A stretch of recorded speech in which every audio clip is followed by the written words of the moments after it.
It's turn to pick.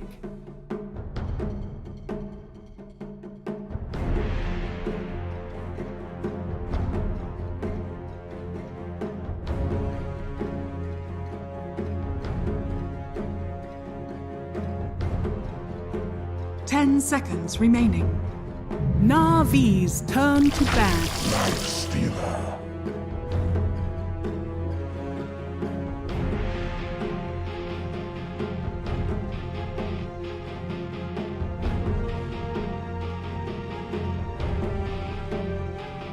Team Liquid's turn to ban.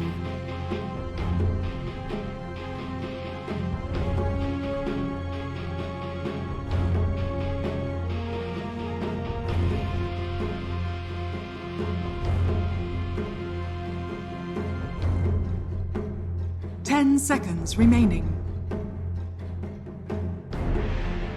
5 seconds remaining.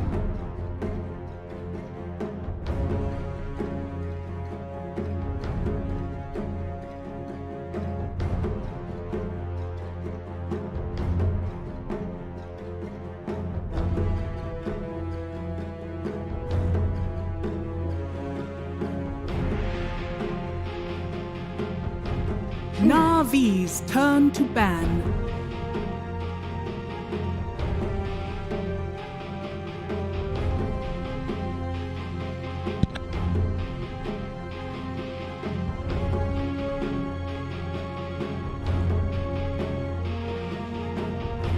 Seconds remaining.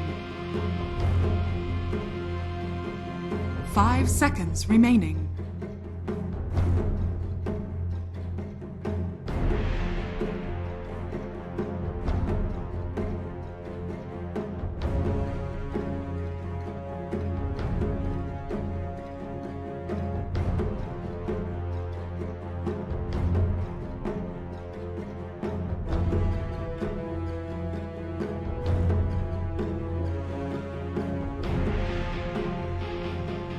Team Liquid's turn to ban.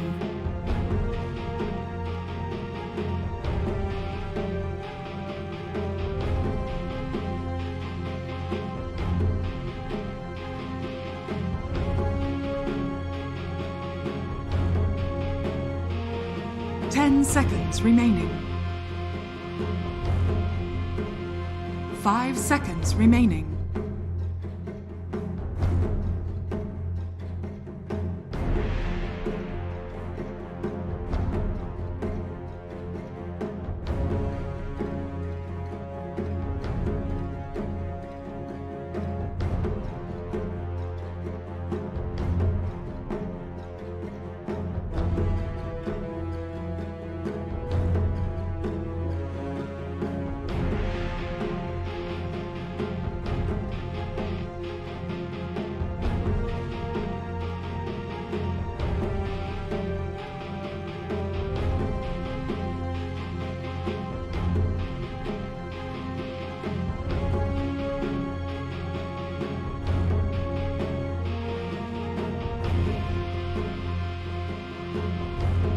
NAVI's turn to pick.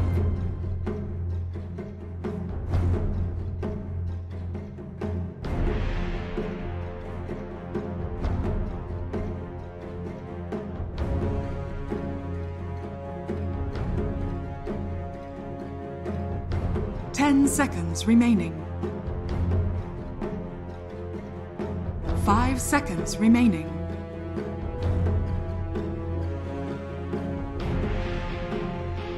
Team Liquid's turn to pick. Shadow Fiend.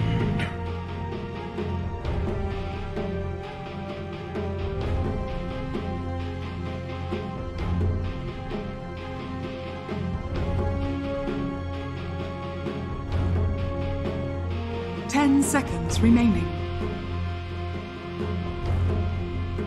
5 seconds remaining.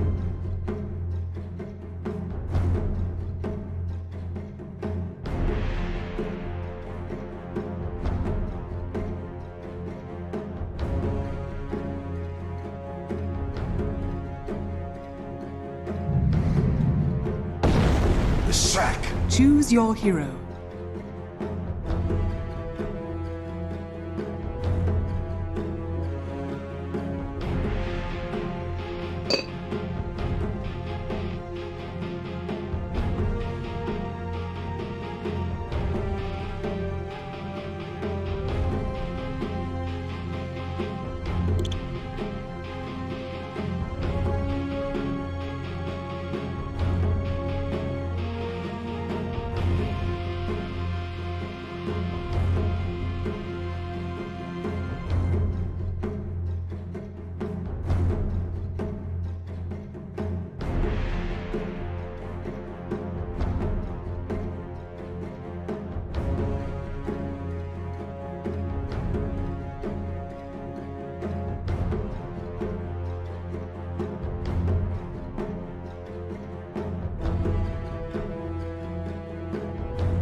Surprise.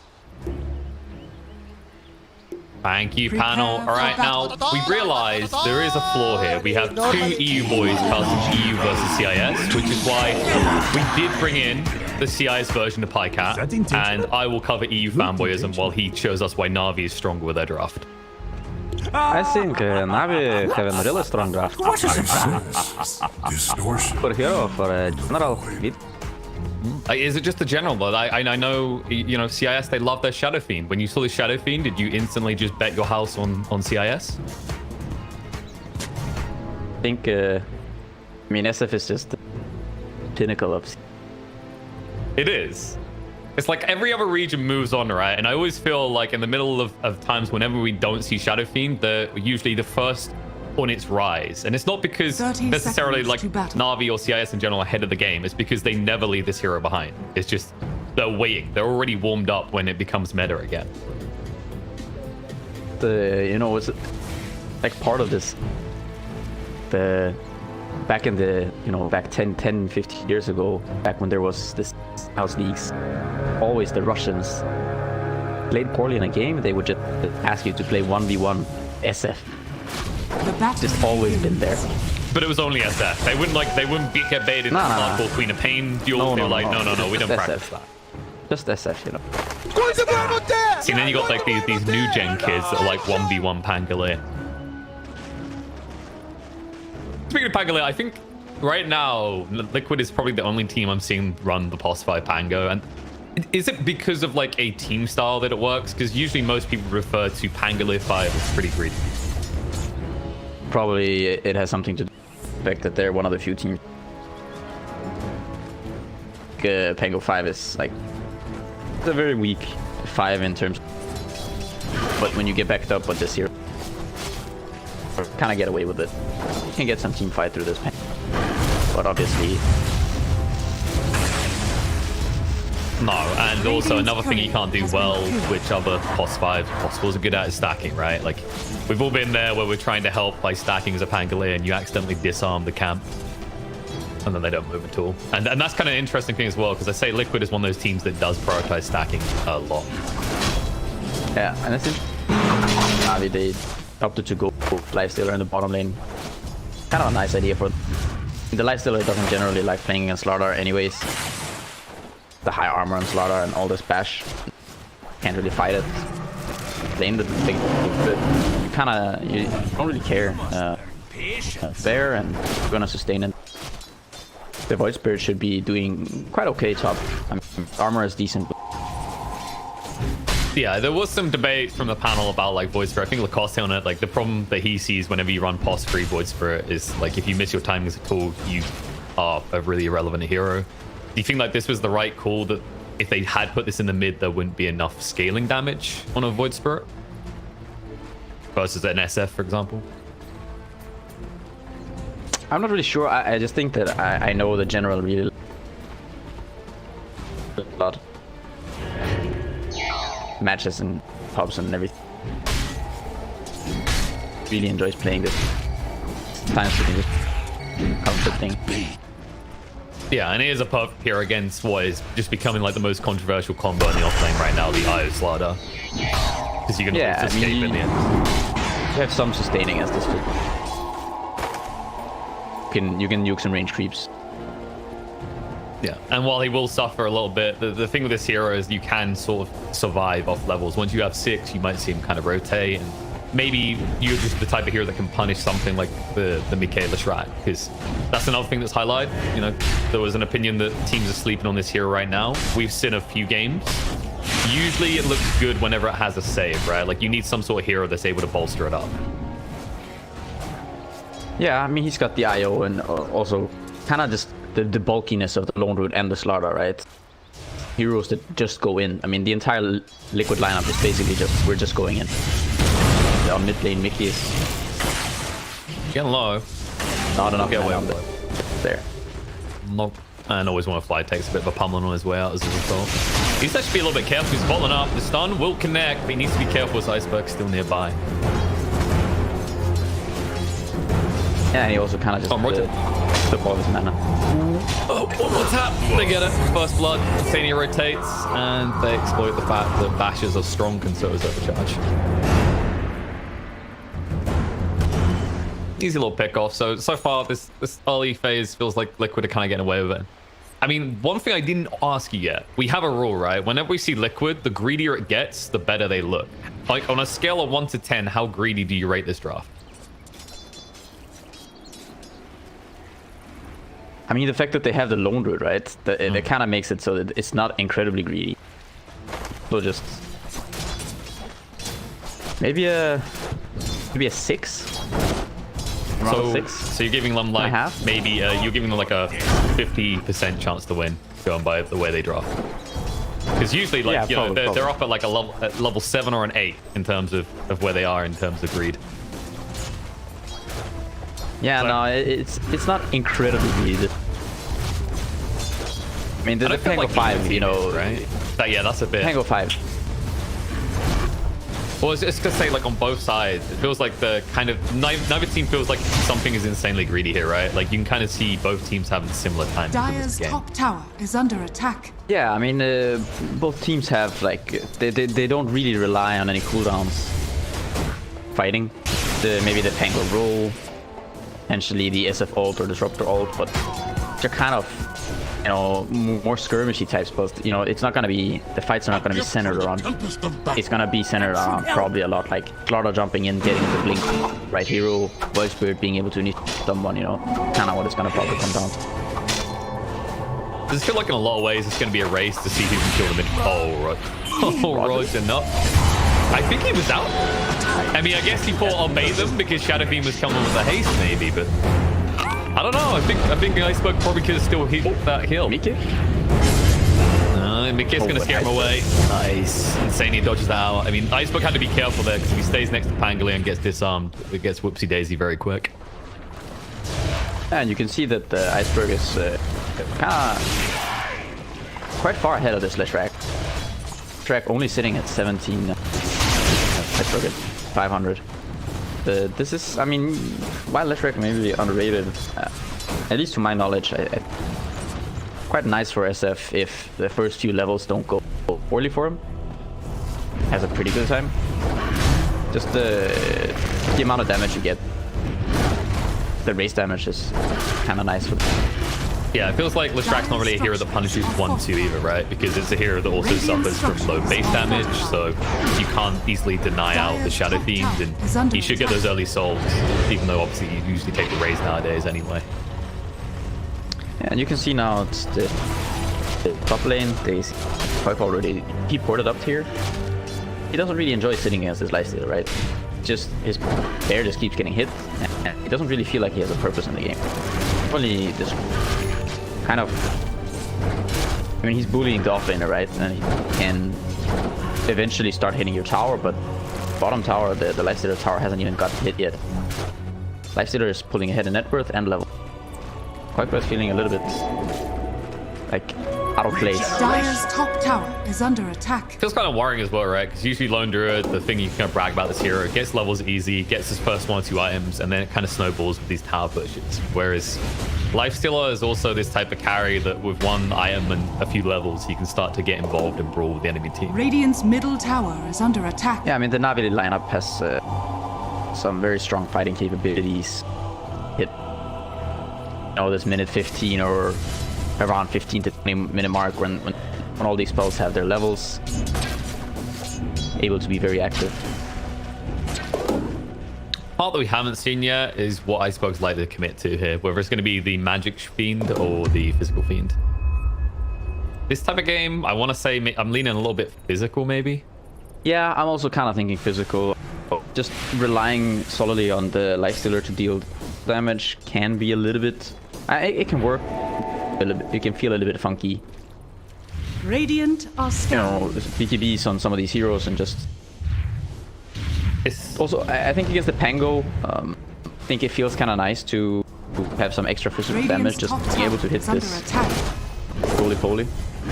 Yeah, and you're the only one who can as well as the other thing. And it's like when you look at these heroes, it's Leshrac, right? He's always going to be able to juke you out if you are relying just on lifesteal or a melee hero. And then yeah, like you mentioned, the Lone Druid rule, Slardar with sprint. It's like, this is not necessarily an easy game for V2 to stay on top of someone. The Iceberg has some pretty attacks here that NAVI are gonna pull a bit head up both assist and Lifestealer. He's gonna die. Insania will go down for Mike. He's being dragged under the tower. General needs to back up quickly though. He has no points to dissimulate, so he has to stand and fight. The tower won't help him quick enough, and it won't even get the kill afterwards. So Mike comes out ahead. I'm very surprised that Roger did not TP that. Dire's middle tower is Ward under was on attack. cooldown. I mean, attacking something, but I feel like Dire's take a bottom level 9 tower Leshrac. is under attack. Yeah, it's the dream of a Rubik support, right? It's like, oh, I can just yoink that with a Fade Bolt. Mike was like 100 HP. That was the definition of yoinking. Yeah, and while the course 1 and 2 of NAVI are very happy, you can. Or they're trying to lead some off these stacks. There's gonna be a 2 so quite soon, but are kind of lagging a. Dire's top tower is under Dana is attack. already level 6. He's got the javelin. Yeah, Io Radiant's also bottom tower is under attack. got some items on him. And Yeah, the point is, while Na'Vi probably, you could argue their supports have kind of stronger ultimates potentially, it's the fact that they're too starved to get there, and we're going to see this almost come into play from Insania. Roll will be a little bit off the mark, but the Duke's more strong Roger will mean that he runs into the Wayne arms and scores, and now moving in with Requiem to turn around the box, he's going to cut through and bring Insania low. No, to finish him off, they get the big one. We'll still get Pangolier afterwards with the right click to the disruptor. yeah, Iceberg doing kind of the classic, waiting in this little line, drop an ult, fear. More, that's kind of the. There was also a nice. Oh, go ahead. It was a nice little sidestep there by Bodger. He kind of bought them some time. Like he duped the Pango rule, and he kind of like ran around. You know, did a little circle there, and bought some extra time, which kind of netted them these 2. Yeah, it's more like Insane's there. We have you surrounded, and Rogers just stands still going, oh, okay, then I'll stand here and I'll cry for reinforcements. It's also the awkward issue whenever you initiate primarily with the Pangolier, right? Like, this is usually why I feel like Pango serves better as either a follow-up initiation or a very select engagement area of the map where, like, you've got really tight choke points that you can't juke him out in. Yeah, I mean, initiating, of course, Pango. It can be a little bit sketchy unless you have a couple of items on you. I mean, some of these heroes don't really care. I mean, Lifestealer, they don't really care about this. Shadow Phoenix also be that worried, but you can see that Boxy, he's up this first Blink Radiant Dagger. are scanning. This is pretty much what they need to be able to play this game. They're gonna get this timing with the Blink Dagger, the Lone Root Madness. Probably gonna have, I'm not sure, Basher, Deso, whatever it is. But they're gonna hit this. Be a nice timing. Make it now. I'm imagining it's probably going to be Deso in this game, right? It just opens up roads for the corrosive haze, also amplifies your tower push so you're not just reliant on Mike. We'll see if he switches. Yeah, I'm not really much of a low. Not gonna pretend to know. I'm getting old. It's hard to track more than one hero now. Radiant's bottom tower is under attack. Oh? Can't keep up, you know. It's hard, man. There's this pressure, right? Like, you know, who wants to play Meepo? Who wants to learn Meepo, okay? Because everyone's watching and everyone's judging if you make a mistake. Rubik, mistakes have been made there as he gets caught out the rotation. He will be heading back. I mean, they could just leave Mike here to push on the top. I don't know if you want to stay in this area of the map. They'll head to top again. They're pinging out General. They did force him back, but he's got Astral Steps. They've waited too long here. He's a wise whisperer. He knows that something is wrong here. Yeah, I mean, they have this war. Yeah, he's just kind of playing it. The trees there. Now they're going to shift towards bot. Maybe try and actually take the tier 1 tab. So far, they haven't put a dent in Liquid's buildings. But Poik in the meantime is going to put a dent in the mid. This should make what they're doing obvious as well. They've just let a lone druid run up to their tower and pummel the crap out of it. And you can... and he won't not have to deal with the damage. And Iceberg is in on his Radiant's BKB middle here. I mean, he tower chose is to under just go for attack. the treads into Dragonlance with Radiant's not the structures are magic fortified. one, not the double wraith banner. He's kind of rushing these sides. Radiant's bottom Trying to- tower is under attack. Place where you can actually fight as possible. I usually like this on SF when you have enough lockdown, right? Top, Roger. Ooh, Luminant. Through with caught out of position. Trying to defend his tower. Will be brought down. They'll get the trade on the tier 1 bot in the meantime, though. I think to go back to that point, it's whenever you rush the BKB on SF, it's like one of those big power spikes, but you do need lockdown, right? If you don't have the means to hold these elusive heroes in place, then you don't get what is usually giant power spikes for a hero like SF. Yeah, but they do have Dire's some top tower is under lockdown. attack. Although Roger is having quite the awful start to this game. Radiant's 7. middle tower is under attack. 7, so their play is going to be somewhat limited, but at the same time they do have this V2 lifestealer. He's quite farmed. He's also top lane. They have, although he's also quite forced. Navi are quite heavily invested. Now, calm down, Podcast, because you said Roger's having a bad game. You got to look at it from another angle, okay? It's all about swings and roundabouts here. He is only level 7, but he has died 5 times, okay? This man has somehow managed to find a decent amount of XP for a guy who spent most of the game dead. I mean, that's also why he's dying too, right?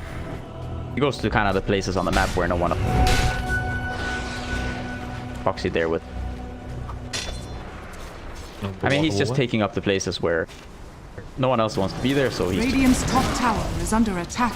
Yeah, it's kind of interesting as well because you have this voice spirit. You'd expect him to be kind of enveloped in those areas, but it almost feels like the reload potential on the Leshrat is making General's game very hard to play in a more cocky fashion.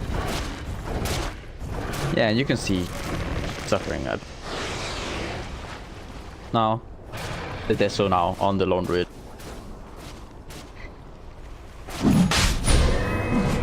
Could be very nice for getting an Aegis on. That's right. Makes most sense, especially with the boosted travel. You can run a pretty quick without mules. I think the best thing that Navi can get out of this, I'm not sure if you can test, maybe just try and take the tier 1, but I don't even think they're aware. It all happened kind of so fast. They get a he might on miss the it. mid lane. Speaking of links, Bo3 jumps in, beats in, trying to move away. We'll be able to do so. The rest of the team weren't able to follow up as quickly as the Fishman in the river. They'll count their lucky stripes. They didn't take any casualties after that because, I mean, they were balled up pretty hard in that choke point. As you said, they were not expecting that at all, but they will have smoke. If this works, I mean, Leshrat, you give the Aegis to him for a reason. He melts quick, and if he's away from his team like this, and you get rid of the Aegis this quick, there's going to be a little smile on your face. Should be kind of... No, oh, they find him. Kinetic field, but they'll be able to glimpse it back past it. They have got the lift, and they'll use it now if the yield's been thrown out. Iceberg needs to just throw out a raise, and that's 1 life gone. Charge up the Requiem.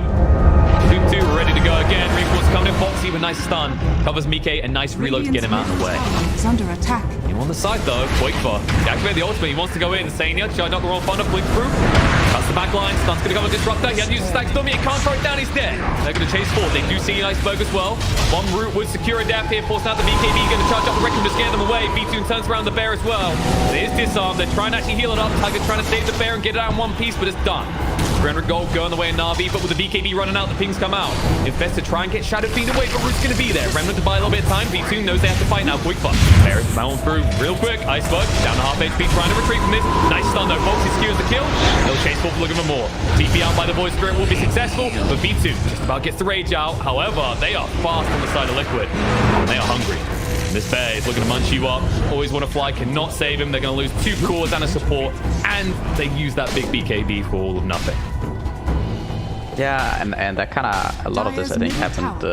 Iceberg, he didn't want to use it to kill this Leshrat. I mean, he didn't realize how close they were. He gets blink stunned, and Nora just goes in, he munches up the disruptor in a matter of a couple seconds, and Iceberg is forced to use it just to survive this Pangolier roll, and the Lone Road attacking him.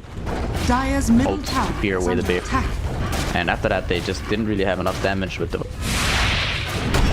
not really able to help out that much, and the disruptor already does.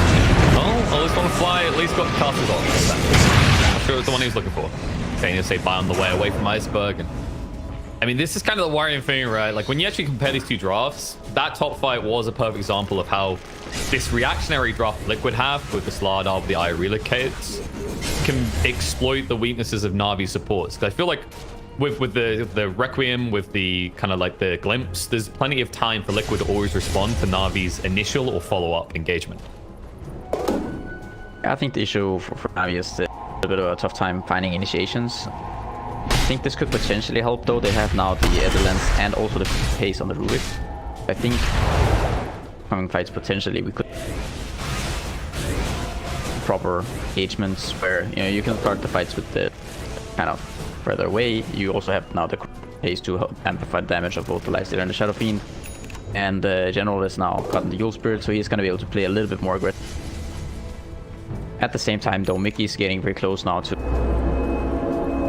both the strength and armor talents on the left track. He is getting quite the disco point.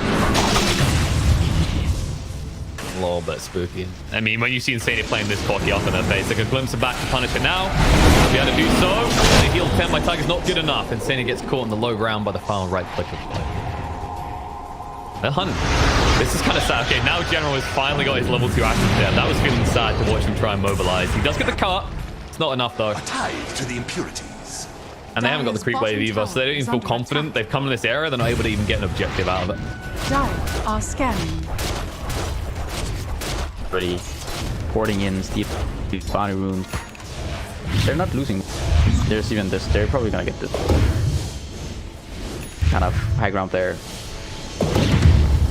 Even though they lose a hero, they don't really lose. No, it's kind of the rough part. Is like right now, because Navi, you can kind of feel the pain in what their heroes need. They are having to play a little bit more grouped, right? So any kill that Navi find, it's kind of like, okay, we need more. We instantly need more. There needs to be at least 2 kills here. The Sea's going to die here. Stun onto the back line. Rubik brought low, but nope. Foxy dodges out the Static Storm. A little bit of a whoopsie daisy. First phase does get stolen again. Roll through from Insania. Lockdown goes forward onto Rubik to try and bring him down. The stun does control Iceberg and allows Insania to move away. Needs to be careful. The Glimpse going to drag him back towards his death, though. He is gone. So far, Insania, usually the one kind of causing his own deaths with how far forward he's playing. Dire's bottom tower is under attack. Yeah, and you can see again on the Rubik. Dire's bottom tower Quite useful. is falling. The right clicks from Iceberg and are very strong now. I think the one thing for Navi so far is they really haven't found a... While the Lifestealer was very useful in the early laning stage, it kind of helped shut down the Lone Druid early on. Found kind of any proper purpose after that. Koipa is going for this. He's got the Deso AC with Madness, also Dragon Scales. He's gonna have this really tanky bear. Lifestealer is gonna have some issues actually dealing with bear. Yeah, he's trying to build to the item that will help him that. They are going for the Deso, which is a lot of minus armor, right? You've got the Presence of the Dark Lord, you've got the Corrosive Haze that keeps getting stolen, and then you'll have the Deso. So even that AC should be offset by the right-click damage in RV. It's just those extra seconds it takes you to bring down the bear is kind of allowing the rest of Liquid to dance around the fight. Yeah, and I'm just a little bit curious what's actually the right approach. Potentially you could have gone Halberd and just gone in. I mean, now what he's doing, he doesn't really want to tank, right? He doesn't want to be tank. Radiant are but scanning. go something like a Halberd or more damage, and you take some of these fights, but see if it's gonna. And it just means that Iceberg's an easier prioritization in these fights, because you look and you go, okay, V2's not actually dishing damage. If we get rid of SF, that's like 50% of their damage off the table. No, for sure, the Shadow Fiend is vast majority. Daedalus or Iceberg is hitting some pretty good timings. He is definitely going to be the target of focus. Yeah, Mike's going to bulk up more because he's going towards the Bloodstone next. I mean, he's already a reasonably bulky boy and being up at level 17, 2k HP. It's not an easy quick burst target anymore with the BKB there. Normally. I think when Navi supports and kind of their general lineup Also poor except for the Shadow Fiend. It's gonna be very scary for the once Liquid get Slaughter. Gonna have 2 BKB. Bo3 has been lifted. They just need to get out there, and they know it. Jump in, stun's going to come out. They shut down the Requiem though. Punishments will be had. Bo3 trying to move away, but not going to be quick enough. He'll try and sustain him. Tiger's going to be dragged away though from the link. Bo3 will try and run it off. Just about gets away. Iceberg has the BKB to fight against BK though. They get steal and stun, but Quick Despair is dead. Just try and brute force them away. They need to be careful. Here comes the roll in from Insania. Good stun control. No BKB anymore for Iceberg, so he needs to be careful. He's being locked down. They haven't got a second line of follow-up right now. Bo3 can't reinitiate. Too low on HP. They'll just have to back away. That's going to be there under the bear, though, and that's going to be the price. 300 gold going in the pocket. The Iceberg Shadow Fiend again. Yeah, well, after that fight happened, pretty much the only thing that actually happened was the one bear dying. Animal cruelty. That's what happened, okay? Everyone turned their head, and a poor innocent bear died for everyone else's sins. Yeah, I mean, it looks like a very nice initiation from kind of Navi there. The Requiem was fog. Didn't really have enough damage. Slaughter with the heal, the IO. And, you know, that time Insania, he didn't die for his Rolling Thunder in, but that was more what you want to see. The problem is, because they initiate on Bo3 that time, you don't have that follow-up after you start stunning these targets, which it kind of feels like if you're Liquid, you preferably want to have Hoikfa or Mika initiate on, and then you can, like, counter-attack. I think you want to be just able to just charge in. Like, you want the Slaughter and the Pango to kind of roll in at the same time as the Lone Root is running in with Bear, and the Leshrac is just running in too. So it's just like this lineup that kind of, it's like a train, right? They just come at you and they just roll over you. That's kind of how you want to play these fights for Liquid. Ideally, you can just crush them. You have a lot of damage, a lot of single target damage, and a lot of damage on the Leshrac too. Get some of these supports, or you manage to catch the SF.BKB. You can kill these heroes in absolutely no time.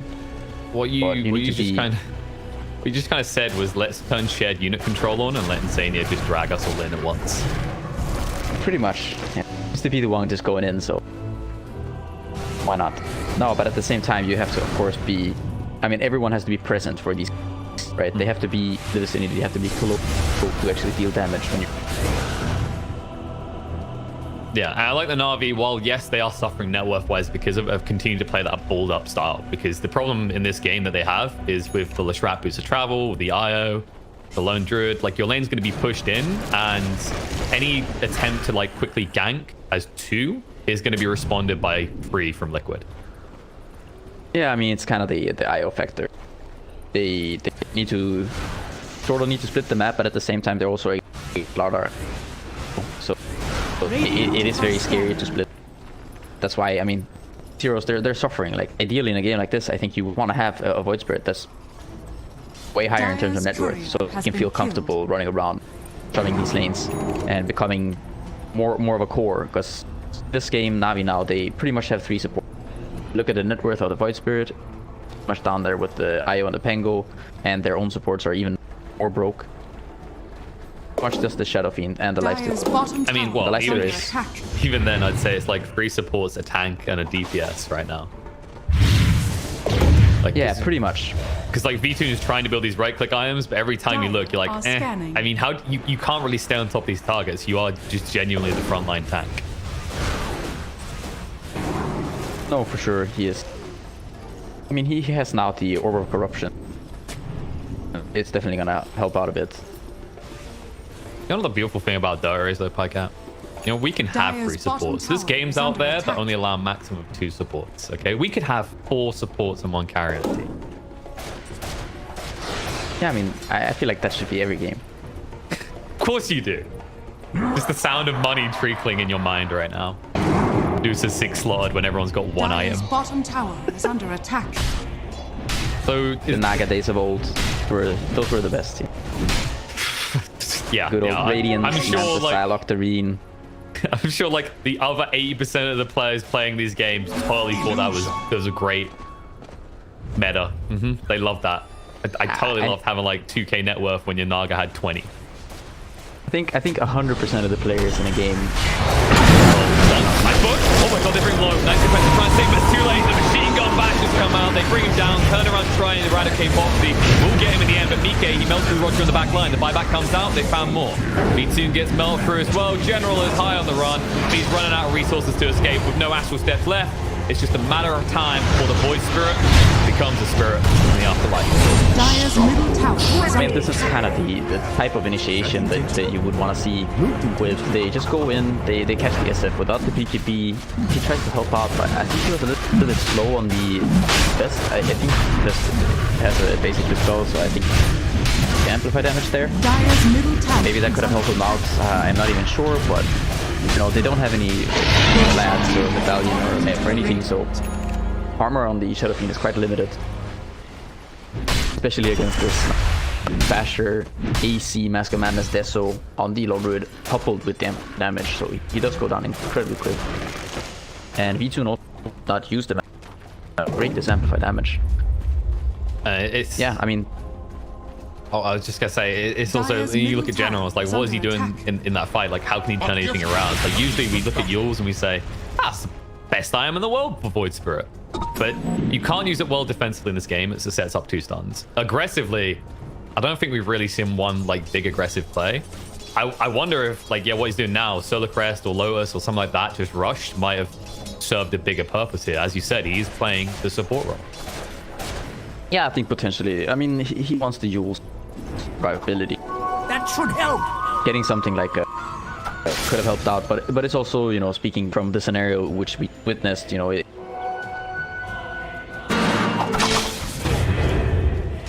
very simple that now, but I think the issue is he's just so incredibly starved for net worth. We'll just okay, let's just take your approach where, you know, you're the only one that matters. Everyone else is just like, they're basically walking wards. Iceberg says scatter in 4 directions. Everyone just give me eyes on Liquid. All right, I am the true one carry. He's the only one who really feels like he's ever dishing damage in these fights. And I don't know if that's going to change. I mean, V2, even when he gets this AC, it just feels like the best thing he can contribute to these fights is a well-timed invest. Yeah, I kind of think the issue for him doesn't really have, you know, he doesn't have a slaughter on his team. That's kind of the issue for him. He needs some sort of somebody to go in. I mean, I think that potentially should have just done is just commit to this more kind of standard approach to the Lifestealer without this Manta style, and just for something more straight up for damage, and just infest this Void Spirit earlier on. Just go into these fights, you know, initiate onto this Leshrac before he had the BTB. Big beefy boy with Bloodstone, now also with the Radiant I think they kind of just they didn't really utilize how strong the Lifestealer was, and how kind of awkward the longer felt in this early games. Ended up suffering quite a bit. Do you think that maybe in their mind they were considering like a magic damage Shadow Fiend when they drafted this? So then you would have had like the Blink Initiation Yules and then bomb out from the Infest. But because the change in the early game, that didn't come to fruition. Tower is under attack. I don't really think so. I think attention, I meant to go for this because it feels a little bit awkward having like this Lifestealer as your soul, or you know, it's hard to dish out that much physical damage against when you're playing against a hero like Slardar and Loco. There's a fight going on. Roll in on the V2. Stun follow-up is good. They get glimpse one away. But the damage might already be done. He's gone. V2's down. BKB charged up. Iceberg activates his own, but the bashes are going to come through. Boxy's staying on top of him. And with the corrosive haze, there's no way he can fight back. He's going to be brought down. Disruptor's going to die as well. Roger is going to be chased onto also on the back line. Looks like 4 are going to be dead. General's the only one left alive. And once again, Navi unable to take a fight. Yeah, I mean, and that should pretty much... That should be... No. You want to say that'll be game. They're not ready to tap out yet. General, he's like, you have to kill me first. Challenge accepted, says Liquid. The base is going to get delayed pretty fast now. The base is going to be... They're pinging for him. Gonzo. This is Liquid nowadays. Yep, GG comes out. I mean, this is the thing we kind of have come to acknowledge them for and compliment them is they don't mess around anymore. The moment they see that you expose your throat, they'll cut it. Yeah, and you know, there's a reason for this. Toycon is longer. It has the most amazing stage, but the thing of he understands so well his purpose in games with this.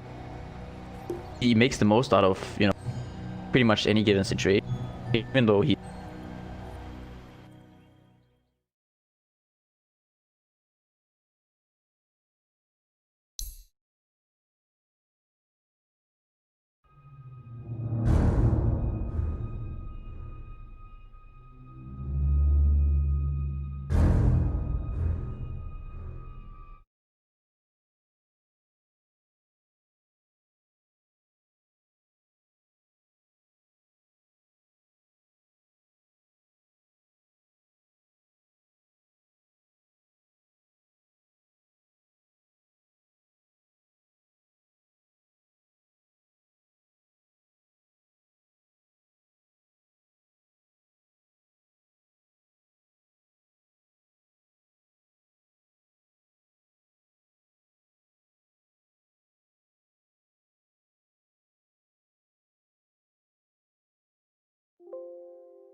to pick. Void incarnate.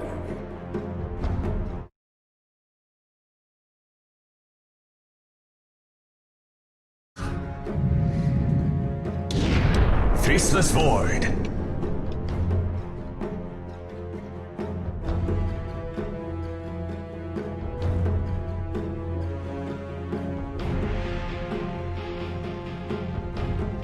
Ten seconds remaining.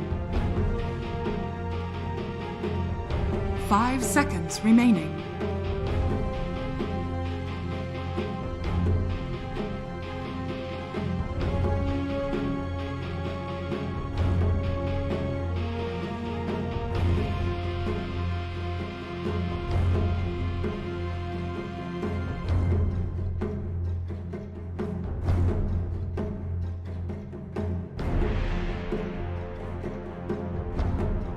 Team Liquid's turn to ban. Beastmaster.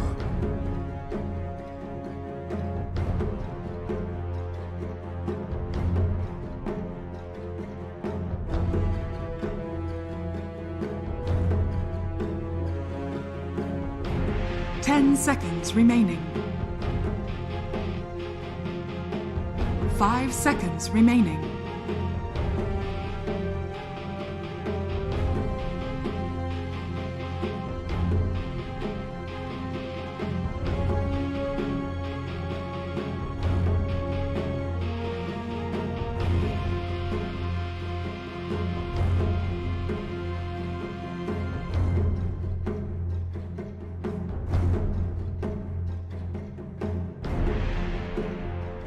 NAVI's turn to ban.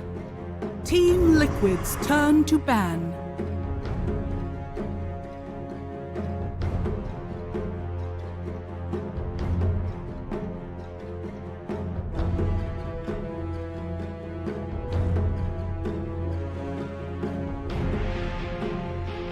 Ten seconds remaining.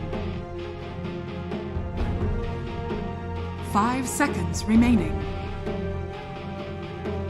NAVI's turn to ban.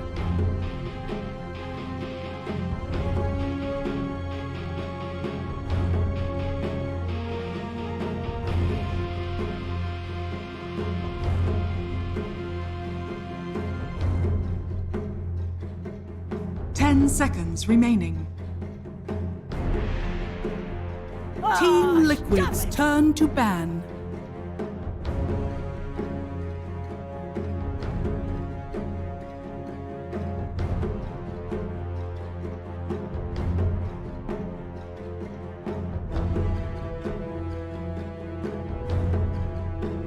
Ten seconds remaining.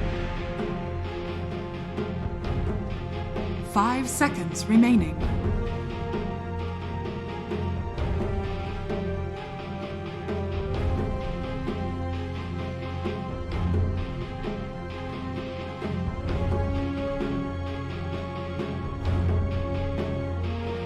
NAVI's turn to ban.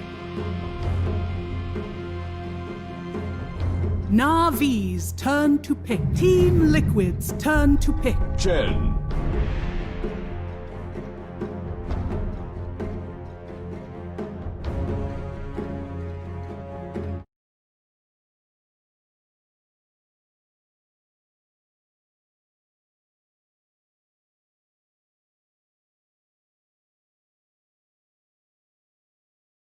Five seconds remaining.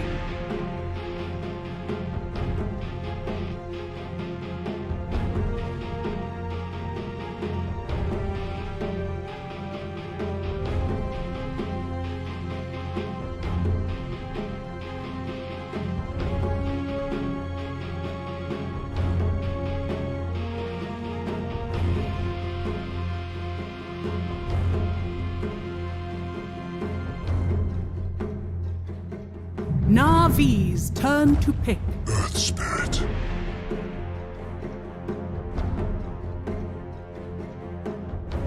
Team Liquid's turn to pick. Storm Spirit.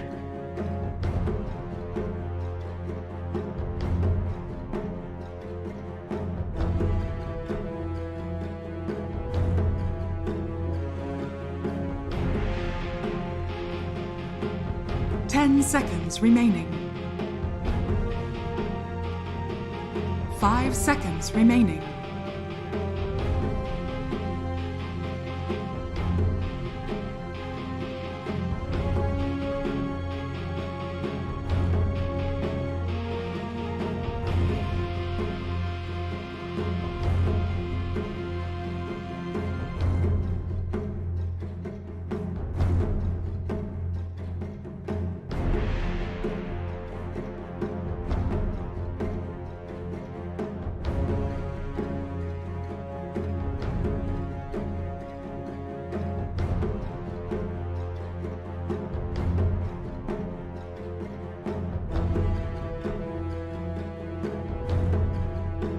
Team Liquid's turn to ban. Timber saw!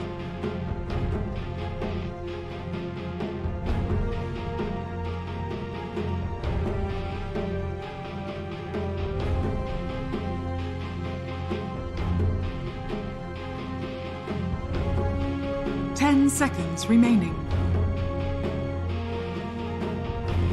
5 seconds remaining.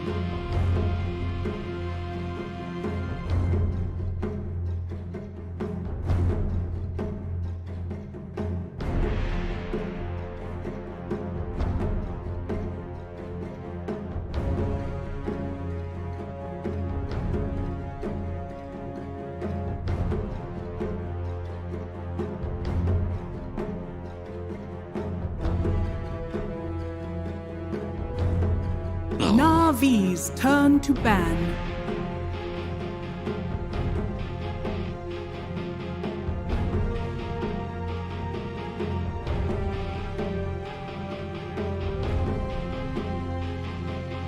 Team Liquid's turn to ban.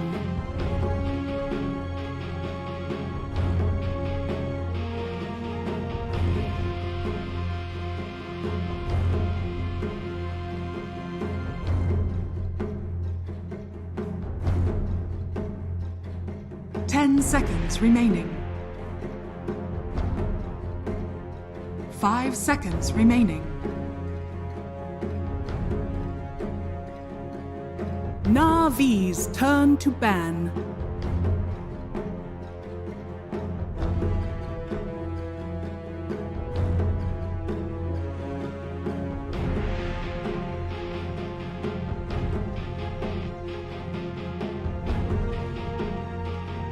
Ten seconds remaining. 5 seconds remaining.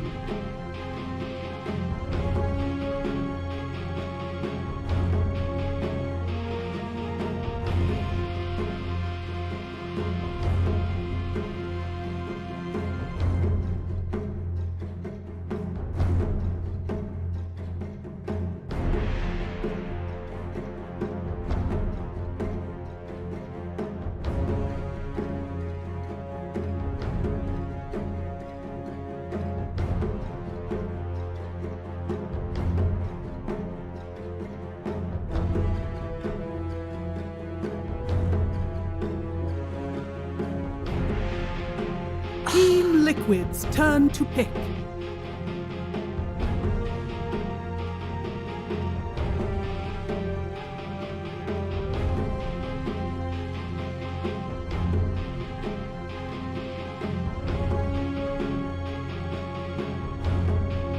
Ten seconds remaining. 5 seconds remaining. NAVI's turn to pick. Sky Wrath Mage.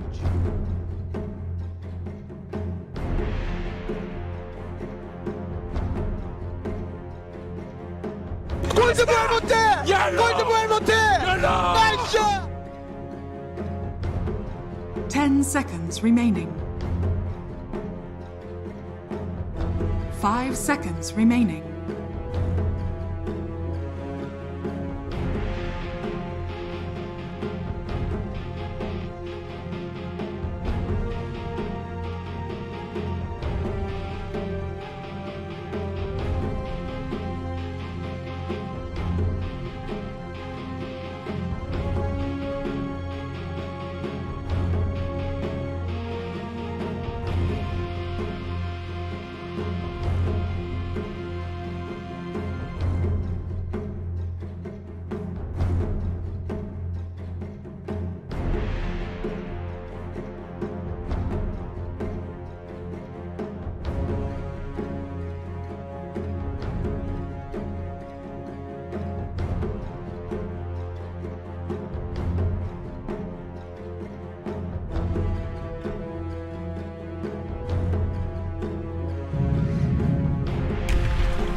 Choose your hero.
Ay, me!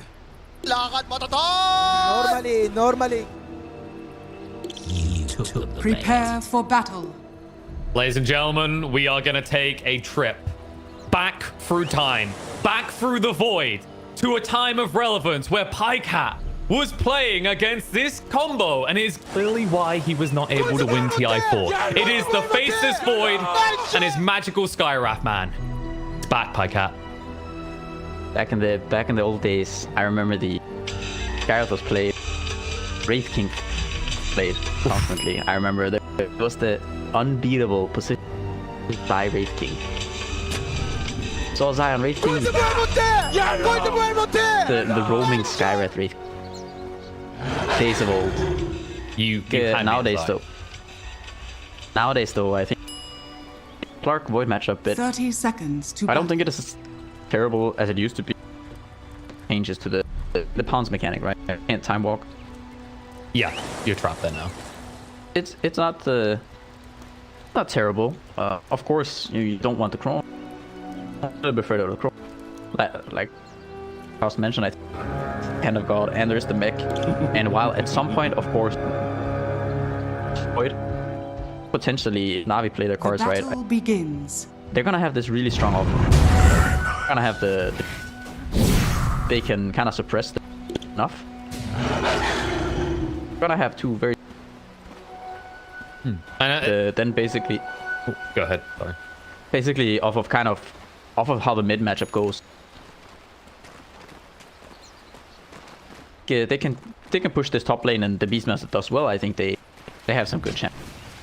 The thing that I wanted to explore a bit more there is you mentioned if they can suppress the Void enough, right? And this has kind of been the big contest of the current patch, the current meta we've been in, is can you beat Faceless Void? And it usually seems to be if Faceless Void has a hero that has a very strong level 2 power spike, then they can beat the Beastmaster plus Rubik combo. Do you think Skywrath gives you that, or is this nowhere near what a Snapfire would give?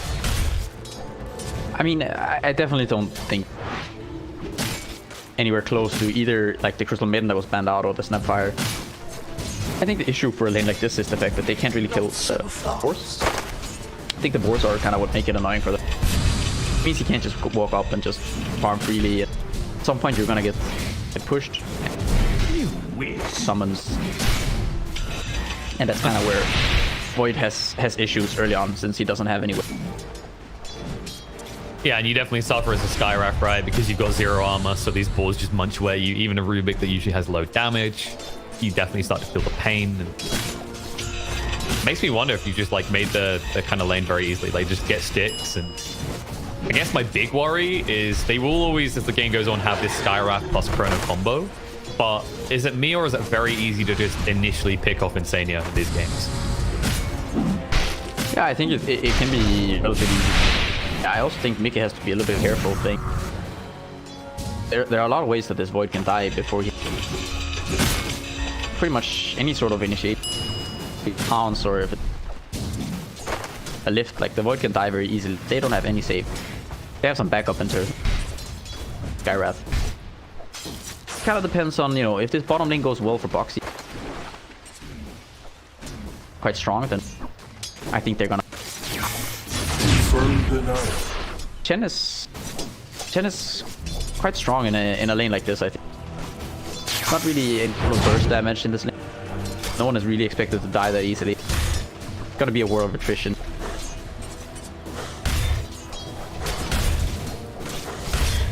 It's gonna keep hitting Timber. That comfortable. And yeah, it looks like even Taiga is just gonna roll from this lane. I think this... Oh, he gets the ball smash out. If he gets the body blocks right, they could bring Iceberg down, but nice. Simulate will just about tap, and they need one more hit. They're gonna tower. They do get him. A little bit close for comfort, but they get the first blood. And the spirit lanes, they're always volatile. And now, Iceberg slightly behind. Normally. I think this is a very good Taiga here. Bottom lane. Give the levels to Boxy. He's gonna sit here. He might suffer a little bit, but he's gonna play a lot around the chains and the rolling death. He's just gonna go try to use these spells for CS. Can't really fight the Slar. Gonna try to get what you can get. Might potentially even see Rod other lanes as well. But yeah, I like this decision. Doesn't really have a purpose on this bottom lane. You're never... You can see up top. I mean, Big trouble. His tunnel from cooldown, he's gone. The rolling from Tiger cannot save the day. Now he has to walk away. He's actually alive. Here. He's gonna go down. No roll. Very far won't save him either. They dive the tower. General gets himself a double cut. They immediately think about going for Insania, but he's in the trees. He doesn't have a Quilla Blade. Yes, they will. Does he not see the curve? I guess just out of his sight. Yeah, I guess he felt like he couldn't keep up with it, and as a result, Insania does still go down to always want to fly though. So even with that, Navi definitely coming out ahead in that trade. No, for sure. I mean, you look at the Beastmaster. Very, very happy right now. It was unfortunate for him to have the Quilla Blade and the Rubik Tangos. I think he expected the Rubik Tangos since he'd be able to kind of walk into that. No, he's gone for these double braces because he's against the Skyrack, presumably. But he's at least got Tangos this time. He's like, fool me once, or I always want to fly. He's in trouble. Lit will not buy enough time to let him live. Dire's courier has been gonna keep trialing up here. I think Roger try to get on the... Try to play, maybe run towards top or something. Don't really have a... Get some levels and you can do... Doesn't seem incredible.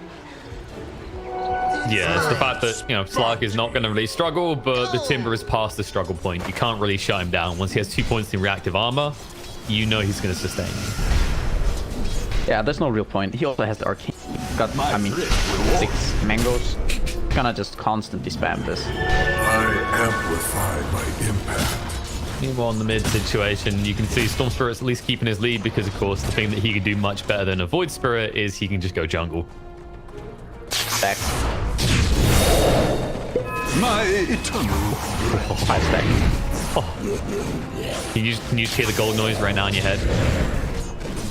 You can hear the gold noise in the game. Better yet. Under attack. I mean, I'm usually a support player in this situation, so I have to imagine the noise, but you've been given pristine access to the gold sounds there, sir. That's gonna help is straight up rushing. Oh, he went for the boost. And now they're going bomb. Moving in. Gonna try and bring down Boxy. They punish him as he steps up. V2 is able to get himself some Agi, and they get themselves a kill. It does cost them a Rubik. Definitely worthwhile. Yeah, and Iceberg. I mean, this is 10 Storm combo, right? Dire's bottom tower is under attack. Bring the Storm. Very happy. Port back to base. Come back out with full mana. The one thing though is towers take quite a beating. Kuiper is up. Of course, Iceberg is slightly ahead because of that stack. But always on fly now. Whoopsie. Wrong time, buddy. Astro Step is there. Cut through is good. Always want to fly with one more tap. We'll go goodbye. Is under attack. Dire's bottom tower. And Storm's got deep. He's out of mana. He's going to be punched this box. He's going to live. Iceberg with He went- other here. Dire's bottom tower has I mean, been losing your denied. tier 1 on the bot at 7 minutes Radiant's in, middle tower that's is under that's attack. kind of the power usually of like the Chen we talk about, but he barely had any creeps going with that. Yeah, but I mean more so that actually Navi Radiant's are in middle tower trouble. has I mean, fallen. the tower gets denied. Koipa is in the mid lane. No hero was able to go. Fly didn't have a team. Iceberg was dead. There's Come, brother. Bait Beastmaster. There's much to be Top lane. And look at this, the smoke movement that go on top. They'll see the core, they could cut that down if they want to. Radiant's They always go straight for the hero. They cut the core through, General as well. Decapitate him alongside his pet. You know, that the worrying part is, like you said, they get that tier 1 bot, but they lose the 1 mid. And my kind of concern right now is, like, what's your pivot play at the end of the laning phase right now? I feel like this Void Spirit is a very big problem for Navi. Yeah, I also think that the Tiger has just been very much on counter. Just despite the fact that he did bottom lane, he kind of created kills. You will never recover. It's gonna come out about the same time as Yeah, which is kind of surprising considering they had those big fat stacks. That's kind of the impact we're seeing. So, you know, it makes sense. got some 'cause fat stacks, man. He has. scanning. I was gonna say it makes sense And- actually, because I remember I think it was 2 years ago when the Liquid Boys were in Alliance. They were the ones that kind of cheesed their way to a really weird victory with Storm Chen. So if any team is going to know how to kind of play against this less exploitable combo these days, probably Liquid. Yeah, and I think I really like the idea of this one bracer going Arcane early. power. I feel like he's committed way too heavily into the top lane now.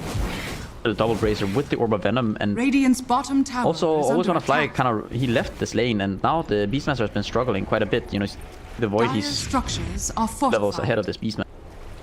Not going for this book, so there's not going to be this massive push that early. Radiant's Well, bottom in his tower defense, is under Burr, attack. you know, he did have those 2 braces when he died with no Quell and Blade on the tower.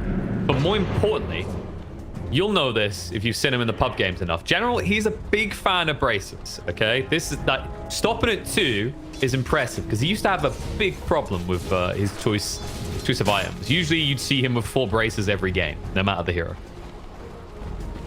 So It's like the poor man's luxury item. pretty much. I mean, I still remember when I think he took it further actually. Clockwork, he'd always build 5 braces. It was either 4 braces a Radiant's wand bottom or 5 tower braces. is under attack. Radiant I mean, structures are I fortified. remember the one like that one patch where everyone was buying like 3 to 4 Wraith Bands, and I even remember at one point people bought double treads. Yep. Then there was also like the triple gloves of haste. That was ridiculous Radiant's as well. bottom tower is under attack. I think Envy took it There a have step been many a further. patch.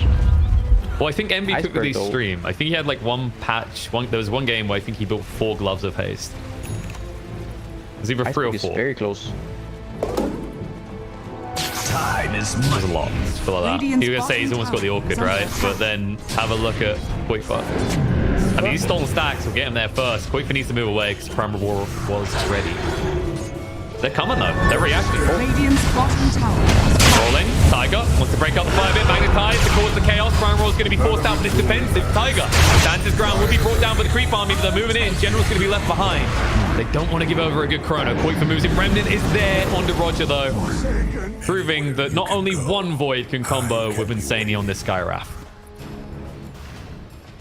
Yeah, and while generally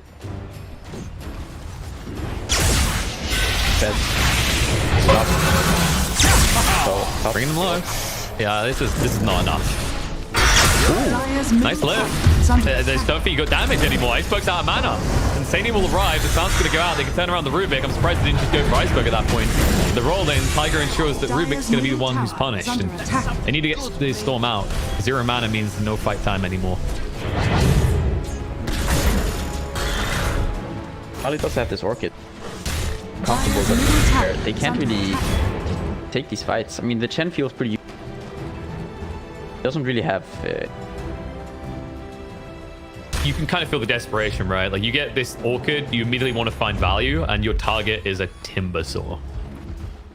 That's when you know, like, you can feel the pressure. The Na'Vi looking to go, okay, we need to make some sort of play. But instead, the smoke comes out. It's Liquid making the play again. Yeah, and I feel like it's really awkward. Enjoyed seeing him. Dart he got there with that double kill. I mean, the overextension was quite silly. Radiant's top tower is under attack. Rolling. They stance out the Earth through it, but the stance comes down to Root as well. They'll cut him, bring him down with the Mystic Flare, get him low, and they'll cut through to finish him off 1-for-1. Hand of God, too late to save the day, but they'll turn around Insanely as well. They do punish Liquid's aggression in this mid-air of the map, realizing that Timbersaw was sitting top the whole time. Radiant's top tower is under attack. Dire's bottom tower is under And so attack. Toon's very quiet. Now coming out. Bit more active here. So one of the nice things to buy in general against both Faceless Void and the Timbersaw. I think the fact that you're stealing, you know, Essence Shift X, you know, the Essence Shift X to some extent.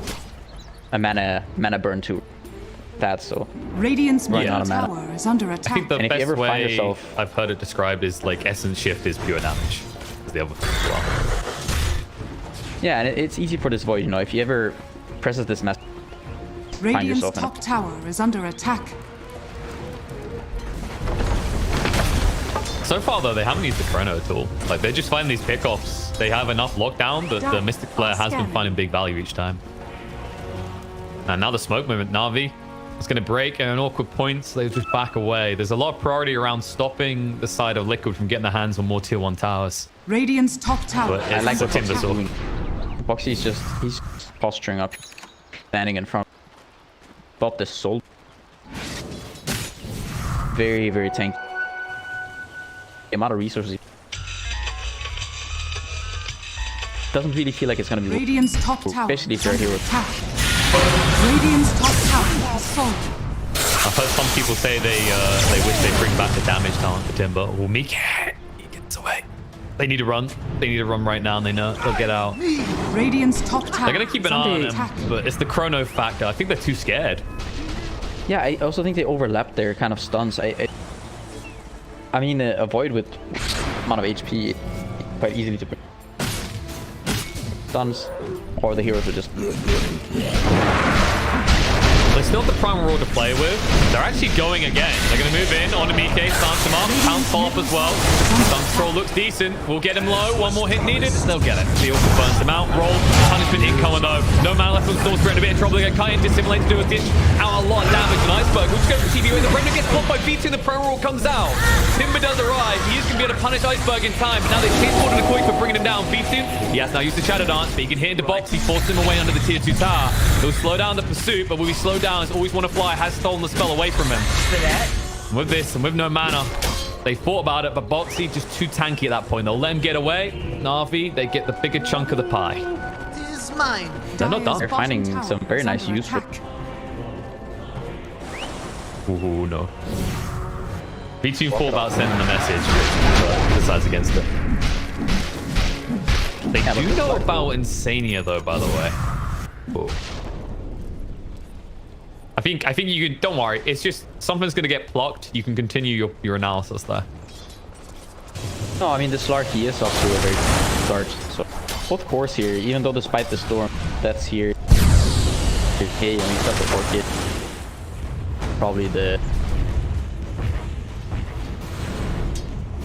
top fighting shape. Or, you know, he could potentially. That should help. Like to show. It's going with Manta. Okay, he's in trouble. He's going to be brought down. He's going for a Manta too. Doesn't even get to it. Gets caught out again. And that's probably going to happen 2 or 3 more times before you have the Dire's middle Manta tower to is get under out of attack. the Orchid as well. That's the scary part Dire's here. structures are fortified. The passive Chrono starting to work against them so far is Na'Vi, they play confident into it. They're not scared of it. And he needs to be a lot more careful, I think. Jump in. With the, Heal. Brought down in front of the Mystic Flare, but it's too late to save himself. Now Boxy in trouble, trying to Bloodstone up, but it's too much damage. It's going to be brought down. Tao's also melted by the middle forces of tower Na'Vi. has fallen. They might just think about Roche at this point. I mean, you have the means. You look like a machine. I mean, Navi, they just got the ball rolled. Because now, in general, he pressed Larky's getting. Manta style, you know, it silences. Probably an 8. Your song has fallen to the ring. Most importantly, this Manta timing is probably going to sync up to match and counter out what Quaither's building. I mean, he'll get the Ags a little bit sooner, but by the time you're ready to fight now with Aegis in play, there's going to be more defensive tools available for Na'Vi. And I don't disagree with Quaither going for even more silencers necessarily, because it feels like that is screwing them. But my concern is how non-threatening Mike feels in this game. Yeah, we haven't really seen Are scanning. kind of plays from this Void, and I just quite good at using the Hawk. That's one of the things about Dire's matchup top this year. tower is under attack. Hit creeps, Hawks, they just it's so easy to find them out, right? Sentries coming up. All Liquid just to defend. Oh, Mania. Yeah, he got a little bit cocky there. Didn't pay the price, had enough mana, just enough to get away with that. Obviously, Liquid a little bit paranoid about playing around that mid-area without too much vision. Yeah, but the vision game from it's quite difficult. Dire's top tower is under attack. Yeah, because he's always secure in the area ahead of time, and then they can just shift as a team. Like that's kind of the awkward part. And it feels like Liquid, they're still in a state where they want to be able to play maybe as 4, and then have Mike off farming somewhere. Once he's got 1 or 2 big items, go together, make a play. It's weird because that's usually what Mr. Big Chrono Man here does after he's used the Chrono.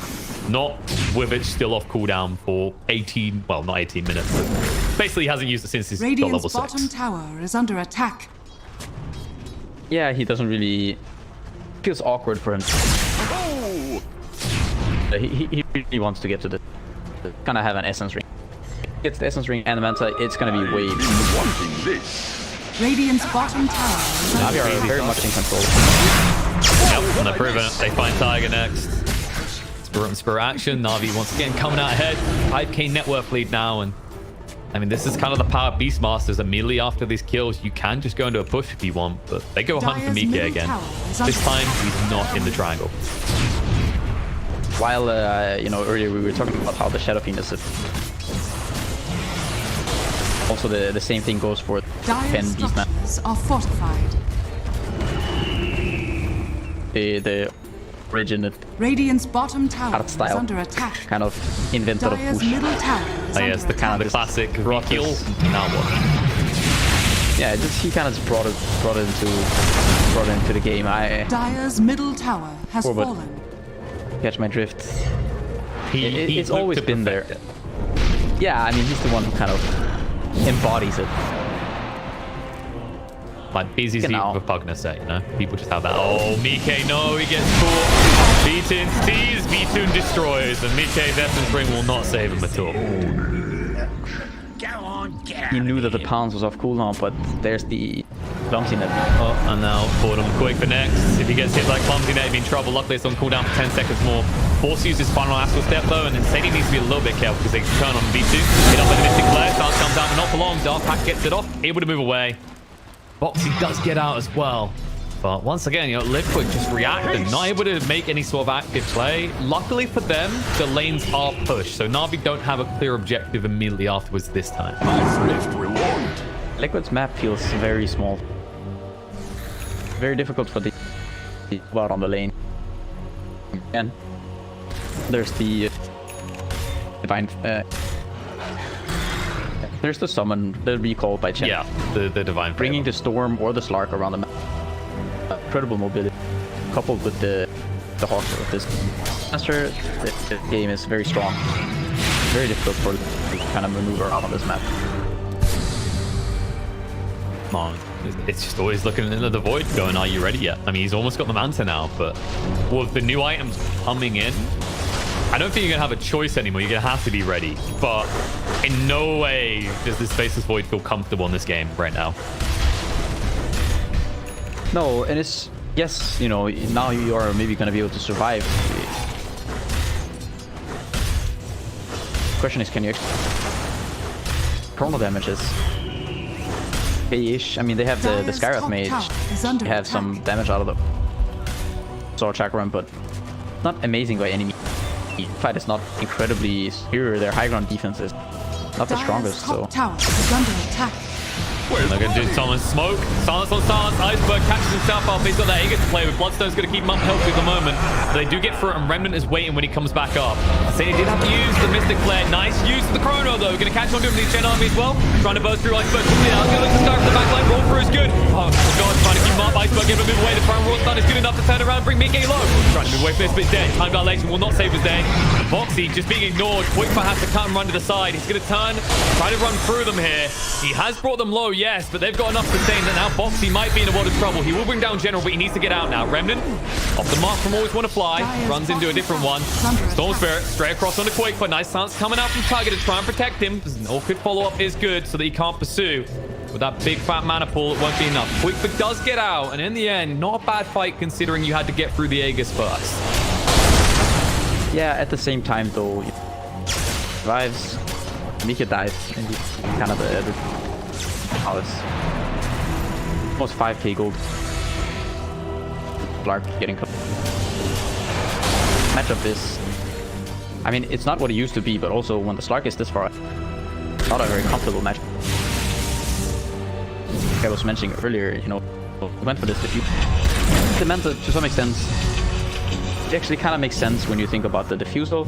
It just, you jump on the void, you Manta the diffusal, and all his mana, the hero is completely... doesn't have the best mana pool to be. It makes more sense in this game than last game when B2 was building. Dire are scanning. I'll give him credit for that. Yeah, I mean, in this game, it's so much more of an... B2 goes in Insania, purges off the stance, and whacks him down. And this is the weakness of the Skyrack. You get to this stage in the game, and if you don't have any way of counter-initiating, you know, you're just an easy edible chicken for your enemies.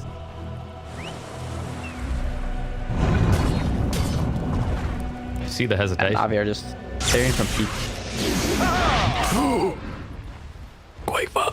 That was a little bit too close for comfort. They actually checked both sides of where he TP'd. He does get out. My kind of concern is you've got Bo3 as the one kind of out farming, looking for something. He has now got this Lotus, but it feels like the hero that's getting the most gold in your team isn't necessarily a hero who's going to get the biggest power spike off the next big item.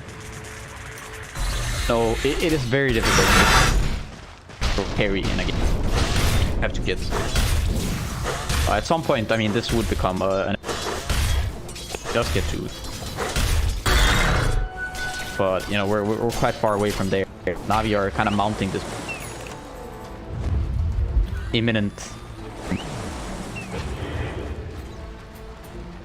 We're just gonna wait for this next roll. Aegis one getting closer. Clark, he has the Basher working. It might be Doom for Bo3. They got the control to kill this Timber, but looks of it, the Bashers come out. The lockdown is good. Put away from Trick Wave, even with the reactive armor up. It's not enough to keep him in the game. That does mean that Mika gets his early warning trying to go away, but it's too late. Oh no! They were mid-animation. That was a squeaky bum time moment for Mika there, but he does get away.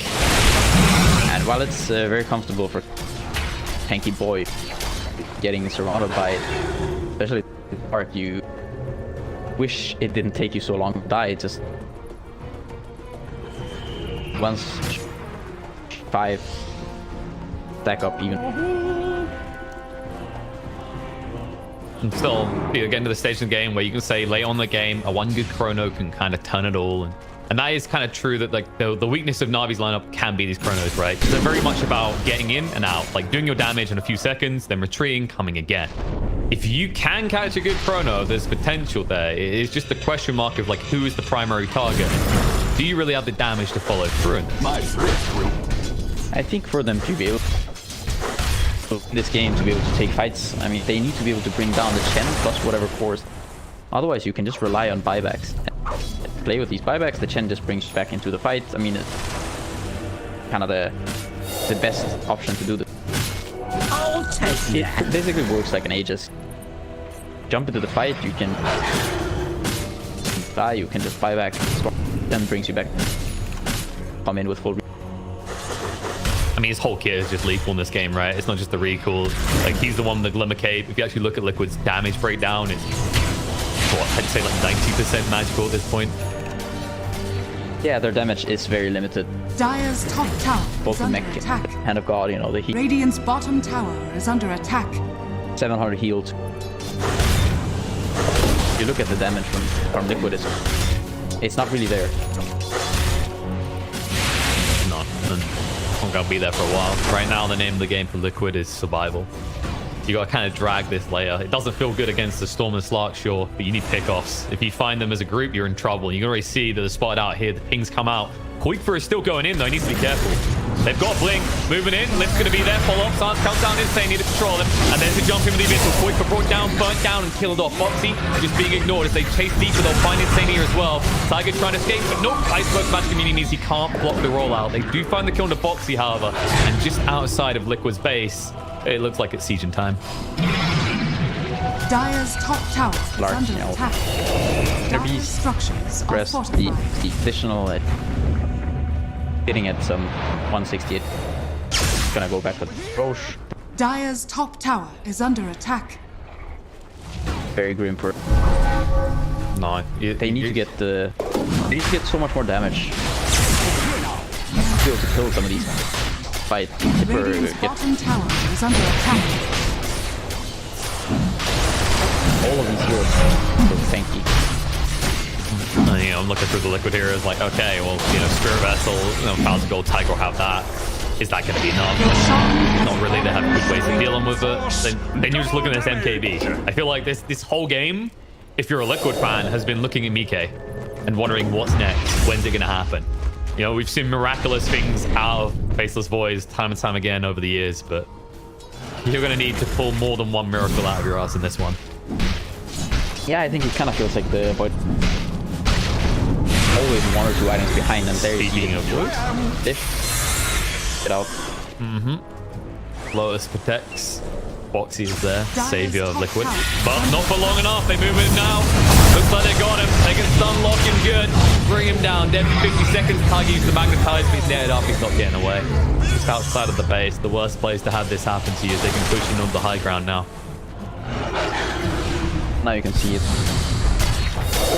Yes, pretty much 3 lives here. Again, and also back with the cheat. I don't know that the... Dire's middle tower has fallen. Alright, we've reached that point, Pycap. How did they get them in the fountain? How do they get them in the fountain? Okay, so let's do craft this. There's an Earth Spirit, right? Could potentially roll enough times to... Dire's middle barracks has fallen. Maybe the pull, I like what you the remnant. Stay in Chrono on the edge, then the wait at the end you bat them in Dire's further. top tower is under Right. attack. We've got it. Okay, so yeah, you just Dire need are roll in, bat, then remnant, plus Athos, then bat. Corral them towards the enemy fountain, like bait them in far enough. Just maybe drop an item or two in front of their faces. Just leave them a trail of creep. Ooh, a ward. Ooh, another ward. Oh, a Faceless Void. I'm pretty sure if we had access to like a death heat map, he could have died there. Probably 4 times now, and they'll also lose Boxy in the base. Like, I'm surprised Liquid haven't tapped out yet, because this is looking ruthless. Yeah, I'm not sure. Playing in this game. Radiant's middle tower is under I think it's attack. one big chrono. Like they've switched on Eminem's best track, so like one chrono, Dire's top tower has it'll turn it all. Radiant's middle Don't know tower if it's gonna be is enough at under this point. attack. Dire's top barracks has fallen. Dire's top barracks has fallen. Yeah, I mean, good news it's sort of... is they have a 50 bot. That is the good news, actually. Dire's middle barracks has fallen. So they can get bullied for another few minutes. They can go for some sort of void he's gonna get. The longest of chronos. They can go for some sort of hope with the edge. Fires. Try to take a fight. Stupendous! Catch 5 heroes in the chrono, Chakram onto all 5 of them, and they might kill. So you're suggesting that Dire's Liquid bottom tower is under be given attack. access to console commands and be allowed to spawn a Darkseer so they can get all the heroes together with Dire's Chakram. bottom tower has fallen. If Liquid could just now, if they spawned, Roches to fight for them, I'm not even sure that was actually, you know. No, No. sight. Oh. Iceberg. Yeah, and he's had that in charge over the last fight as well. He just dishes out so much damage. Moving in, Sun's going to come out. BKB was used. He used the Hex now. Rolling Tiger. He's trying to break up the fight and keep him away from re-engaging. B2's going to get across, though. They do bring down the Void. He's dead again. Alongside Tiger, and Sane will be melted through as well as the GG comes out. They finally submit. It is defeat. It is a 1-1 storyline. We're going to need to go to game 3. Yeah, I mean, if they had those two right in that fight, you know, a couple of bombs, a couple of slaps, some bashes here and there. No, but I mean, they just got way too far behind. I think the Faceless Void, I think he got caught off guard way too many times. Yeah, like you said, he died multiple times in that the same kind of triangle area. Kept getting picked off by the Beastmaster Hawk.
Radiant structures are fortified.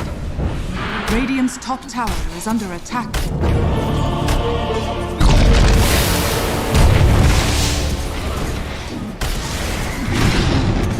Dire's middle tower is under attack.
Ten seconds remaining. 5 seconds remaining.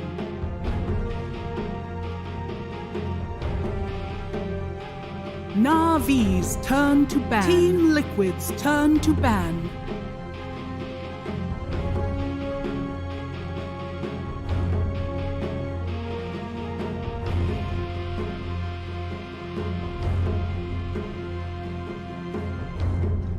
NAVI's turn to pick.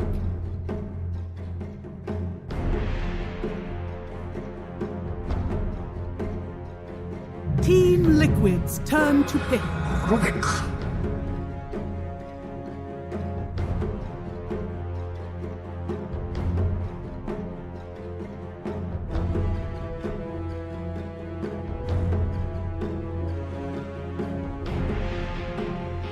10 seconds remaining. 5 seconds remaining.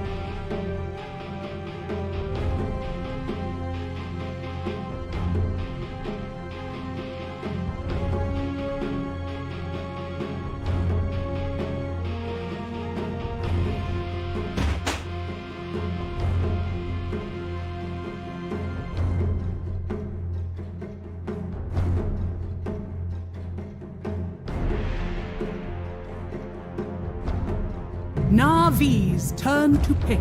Earth Spirit.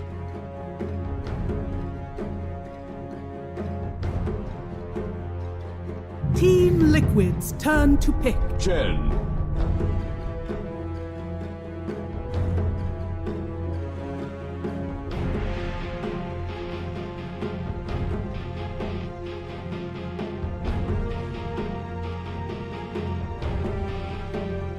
10 seconds remaining.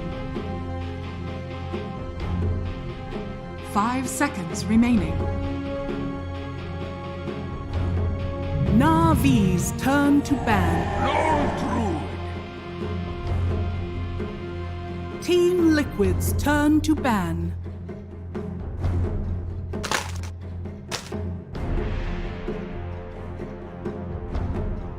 NAVI's turn to ban. Team Liquid's turn to ban.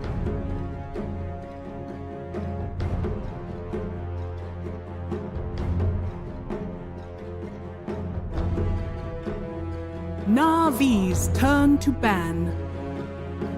Team Liquid's turn to ban.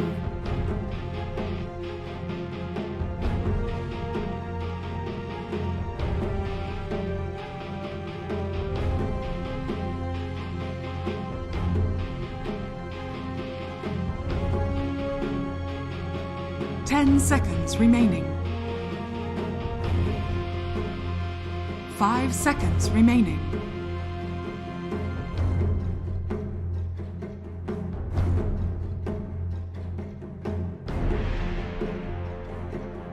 Team Liquid's turn to pick.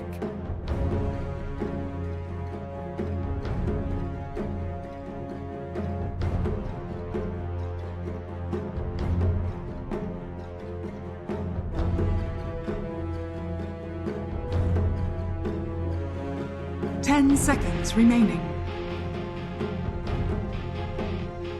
5 seconds remaining. NAVI's turn to pick. what's the way?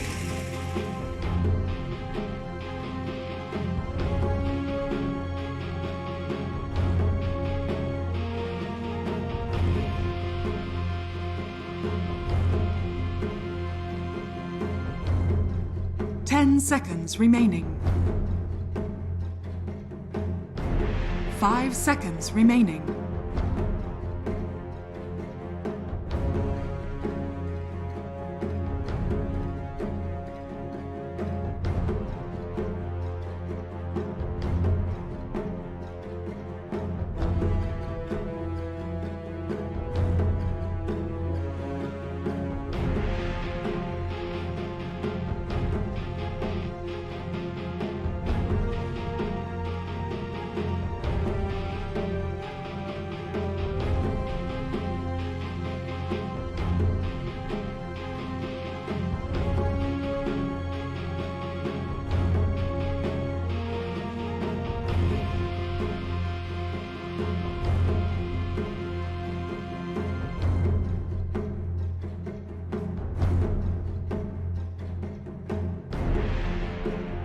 Team Liquid's turn to pick. Storm Spirit! NAVI's turn to pick. Sack!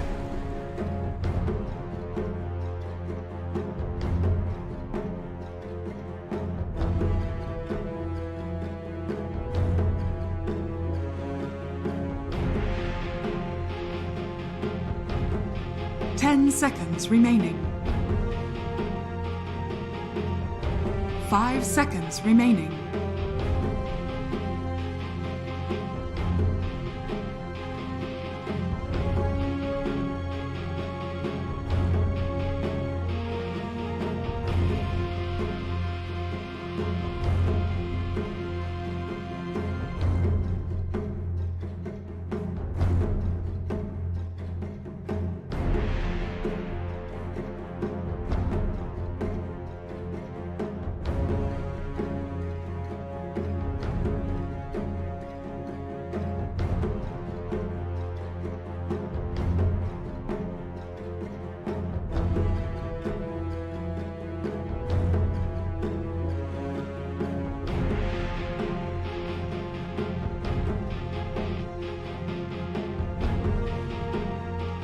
NAVI's turn to ban.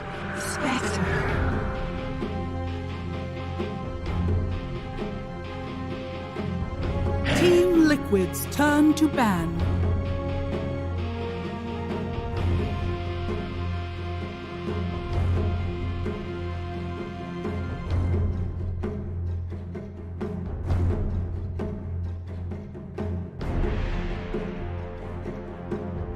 Seconds remaining. 5 seconds remaining.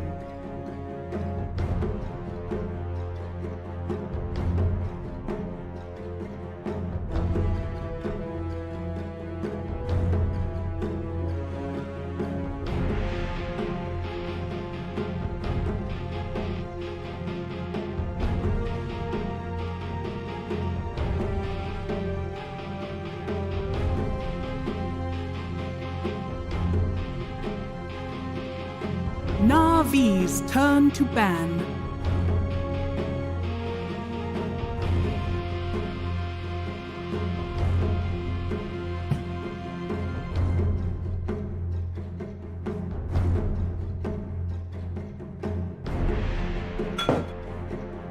Seconds Team remaining. Liquid's turn to ban.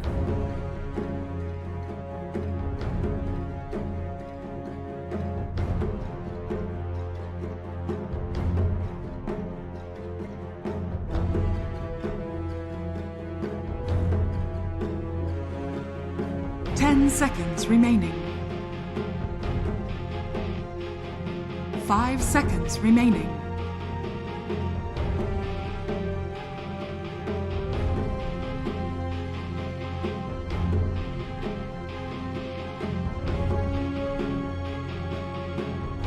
NAVI's turn to pick.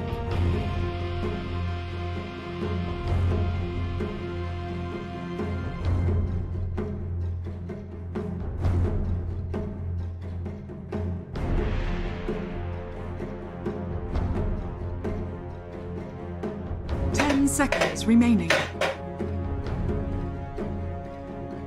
5 seconds remaining.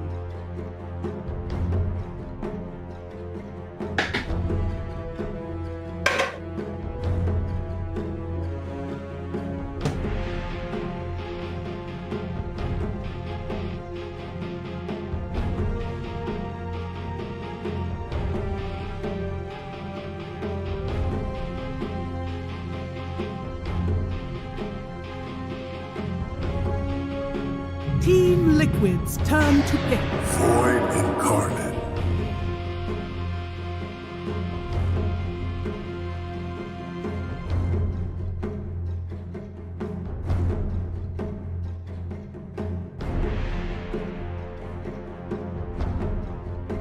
Seconds remaining.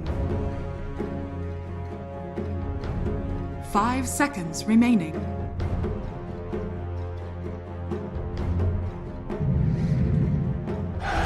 Legion Commander! You may now select your heroes.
God, I think I lost a bunch of brain cells after that Meteor Hammer Prepare talk. for battle. Pycat, say something smart quickly. Lakad mo to, Tol! Normally. Something very smart is Koikva on the Lone Raid.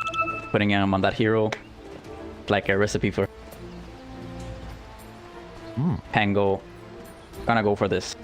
I mean, it's pretty much some sort of push on push. Of course, it's just the Chen on the one side, but on the other, there's the and the Lishrak. Kind of going back to what I kind of like this Liquid draft. I think it has their early mid-game timing is if they don't somehow collapse in the lanes. Expect them to. I have some very, very strong. That was quite smart, huh? So let me see if it's calibrate my brain. 30 seconds. Mars to cast battle. range is the build, and that's why they banned it. They were scared that the future was coming now. No, wait, no, still not right. Give me someone else smart. Let's talk about the Spectre. Intentional. Spectre is not, you know, intelligence-wise, it's not the brightest of heroes. I mean, it's the hero is look at the damage coming out of these heroes. There's a lot of kind of uncontrollable damage. Spectre with perhaps a blade mail or just the damage Battle alone, begins. coupled with the heals from the Chen. It's got tanky Spectre, which is gonna have kind of the Legion. That a little bit, but there's a lot of damage coming out of this hero. I just think that mid-game timing kind of from Liquid looks very frightening. The Leshrac gets to his Yule with the same, I'm assuming. Normally. I think this is They're gonna starting have some. to rejuvenate my brain a bit. So, like, Hans, let's see if I can take it from here. The cost is right. General definitely should build a pipe. And also, Here's the Storm is going to be the biggest competitive game of 2020. No, sorry. My brain's still... Give me another one. I'm almost back. Oh, another one. Iceberg on the mid lane here. He's already got that. That's actually... This is smart. This is something else, huh? Ooh. Roger, he's got with the one Tango build and the shared bottle. Iceberg here. Gonna help out in this lane. It's kind of a nice lane for Leshrac. Just you have the stun and the lightning. You're gonna have a lot of harass. So having this extra sustain, Dire's courier has very been smart killed. decision. No, that is pretty big brain. I think I'm back. All right, yeah. So with that sort of advantage, do we think maybe Iceberg will be able to like pull ahead, or is it very hard to punish this Leshrac still in this lane? I think it's very difficult to actually punish the Lesh as the form. Would have to overstep and commit to some sort of maybe pull tower, or if there's can.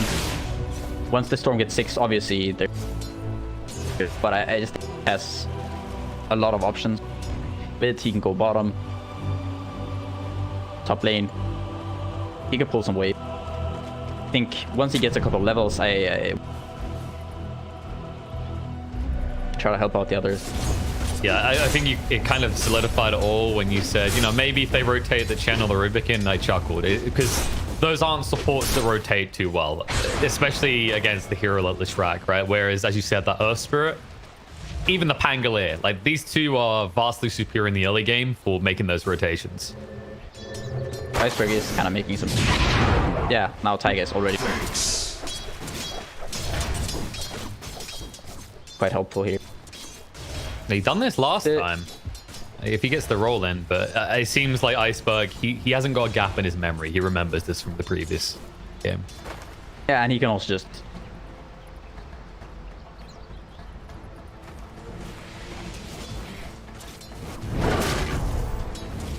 Spectre's just coming gonna around. happy camper. Yeah, while on the bot lane, like Quake's been pressured. He had to go for the resummon on the bear, so they've at least been kind of beating away at the bear a little bit whenever Insania presumably goes off to maybe think about stacking. You can already see, I mean, he understands kind of the game just queued up. It's pretty much what you... Blade Mill is going to... I like this... In a moment of courage, he knows... Time. Radiant's courier has been killed. Even the assistance of That's his not very courier won't efficient, help. but... Hey, you say that. He was scouting a potential gank with his courier. I'm sure that's what little Krabby was up to there. Definitely a concern. Mess with Krabby, you get the stabby. Not in this case, but Jesus. This whole series is just starting to look like a bunch of animal abuse. Game 1 with Murder and the Bear. Oh, we've got another bear that's going to be murdered in this game. Game 2 was the zoology. And rolling in the mid lane. Tiger has been lurking here a very long time. Finally, he gets someone for it. And the bottle will stop him from dying to the tower as well. yeah, it's gonna be very, Is under attack. gonna be very annoying. Oh. And he's also, you can see he's committed. I mean, he's committing to this the next splitter. It's gonna be a large, difficult for Storm to. Quite a slow hero in terms of walking, right? Does have quite close move.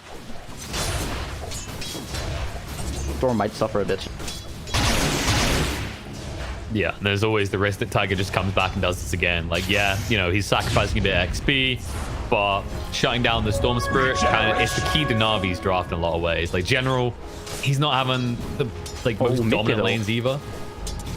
Got the region room cancelled. Oh. Fortunate sort of blunder there. Still gonna have the bottle in Radiant the. are scanning. Did he just walk up to the Storm? I don't think there was the chain creep there. He was a little bit too aggressive. He wanted to get another extra lightning in. Oh, while that's happening, Rubik in the bot lane goes down. General's being pressured as well. Quick for minimum health. Actually baits General lane. If they get one route, it would be a kill, but luckily for the Void Spirit, RNG is on his side. Radiant structures. Insania with the yoink will be a fail. And while that happens, Chen does go down in the top lane as well. So Tiger so far, kind of the one to watch in this game. Yeah, I mean, I think you could General. Tiger well at a cringe. And meanwhile, General, no, you might as well deny yourself now, sir, because Insania is lurking. And if he finds the swashbuckle, this will be eternal sadness. Actually, I kind of feel like he could have just denied himself. Like, the amount of time he's just standing here now, doing nothing. Okay. If he gets Insania, it's a different matter, and it seems like Insania has been bailed on. Oh god, he's like, please, just disarm, please. The Remnant's gonna clip though, dissimulate, and Insania one tap, and the right click of General is quicker. Boots off the curve. Oh, he just got the boots. Nope, Yeah, it doesn't matter. That's the uncharges General needed as well, so now he can sustain himself. Kind of a gift. Yeah, at the same time though, even though he gets this, I mean, look at the network. The ledge track. So potentially backs. Okay, he already to stun, which means he's in trouble now. They're going to try and bring him down. Iceberg's here to drag him in. Always want to fly. Is low. Nice roll through to interrupt the right click. BK running away. He does get the Rubik Cube. Moves over his life afterwards. Now Swashbuckle from Insania. TP away from B-Team. Boxy has got the jewel, but no way to use it. Without No, Tiger he there. actually decided not to skill the jewel. Ooh. Went for the AFK lane. the 033. Yeah. And he's going for the triple bracer. Wants to be a boy, but yeah, I mean, unfortunate there. I'm not even sure he would have gotten the kill there. I think there was There is balance. also quite high in armor. A little bit too obsessive there as a result. Kind of backfires. Still Iceberg very far behind Mike even after that. And they're going to go again. They're like, if at first you don't succeed, beat the living crap out of him until he dies. I'm pretty sure that's how that goes. Boxy, because he has no fuel, is just trying to steal CS, and they'll jump BK instead, press the attack to protect him. Turn around to V2, starts on the stun, just clips onto him. We'll bring him low. Mike can't quite finish the kill though. He pays the price. V2 walks away with a sliver of HP. And that is twice now that Liquid have made the same mistake, with Legion now going down this time as well. Yeah, quite the Dire's bottom going in way too far. I mean, the Spectre being Starts now.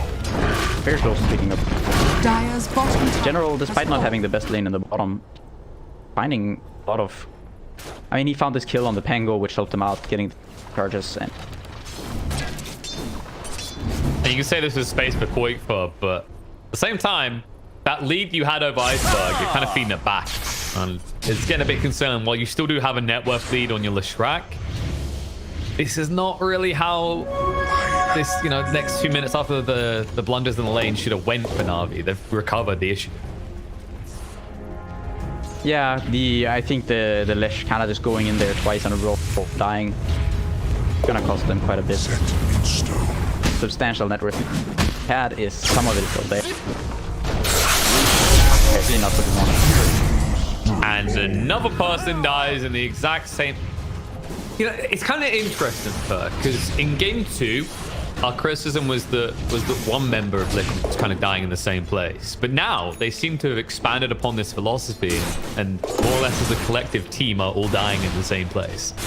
They all want to be dying in the dire jungle. They had a team talk. They're like, guys, we're dying wrong places, not dying. Dire's top tower is under Like, attack. look, right now, we're blaming one member for feeding. But if we collectively feed, we will not demoralize each other. Stand united. And whatever you're going to do, you do as a team. Win or lose. Quick for so far, he's actually, as an individual, just taking towers. He already dealt with the tier 1 bot, so he's found a new home top.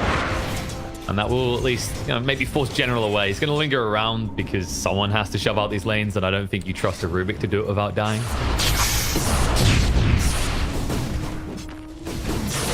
Got food. Treads and well on his way to this. Dire's top tower is under attack. It's getting there quick. Definitely aligned and scale that net worth chart quickly. Mike is, of course, going towards the Yules, but he stopped off the Arcanes. So it's not necessarily going to be there as quickly as the Storm on his Orchid. I think there'll be like one fight where Iceberg can exploit the fact that there is no Dispel for Leshrac. And what I really like about kind of what like purpose on this long gets to this start in the bottom lane, he gives this lane. Gives it back, and you know, now he's top taking towers. Zania is getting 6. He's got a lot of gold on him. Probably allow him to go for his typical greedy build. Actually, no. This game, not going for the blink, for the Javelin, rather, going straight for the blink. Realizing that actually what we need this game is solid initiation, especially if Boxy doesn't ever level his ultimate, which he finally has done. 7 after the Whoopsie Daisy the last time. And now Whoopsie Daisy on the side. Elspeth's gone. Did get one magnetized out. Rolling Thunder is going to be used by Insania. Not sure where he wants to go with this, though. General's able to juke him out. They'll chase on Iceberg, but I mean, there is no play here. It feels a little bit wasted. They do at least get Gen. General, he went in. The stun control is good. They're going to be able to find him. And now the Hornet's completely wasted by V2. I don't know what the hell that was from NAVI there. Looks like that should have been 1 and out. Denied. Yeah, at the same time, they did get the got Insania. He far unfortunate for the Rubik attack, which is quite a useful spell. Radiant's bottom tower is under attack. If he'd away the Void Spirit, you know, it might just become another support. Well, last time they'd done that, that didn't go quite so well for Navi, as that was game 1. Let's hope he's able to keep more relevance than that one. But this time around, they do have the Spectre though. Back, kind of the lifestealer chance. Spectre just spotted out the rotation around. They lose the best. Points with control. Press the attack. Won't protect. If Fuel's going to come out to try and help as well. Stun control. And Mike is looking good. The Melt Proof Gem brought low. It's first up. No hand of God. Always want to fly. Will also die. But the supers do exchange. That's 2 cores for 2 supports. Make that 3. Team Liquid. Seems they're getting a little bit too eager. Time and time again, and Navi are capitalizing on it. Tiger will have the roll away in a few seconds, so he should be able to get out of this. Insania will hold in his roll. Orchid is there. Tiger, not enough distance. Will also fall. Insania needs to be careful himself now. He'll be forced to swashbuckle away. Berg is off. After the initial laning stains, a bit rough. I mean, 8-1-3. and this game, I really enjoyed this fact that he's not to go for it. Denied.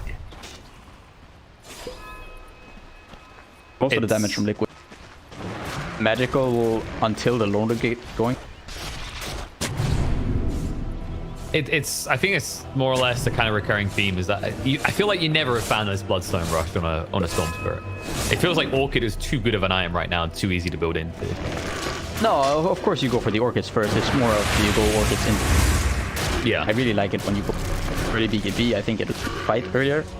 You get that Bloodstone already in a good game, so you are able to pick charges. But I think the Bloodstone shouldn't really be centered around the ice, getting more item that Always want to fly. He felt like he got the dream. He actually managed to steal the bear, but they're not going to let him keep it.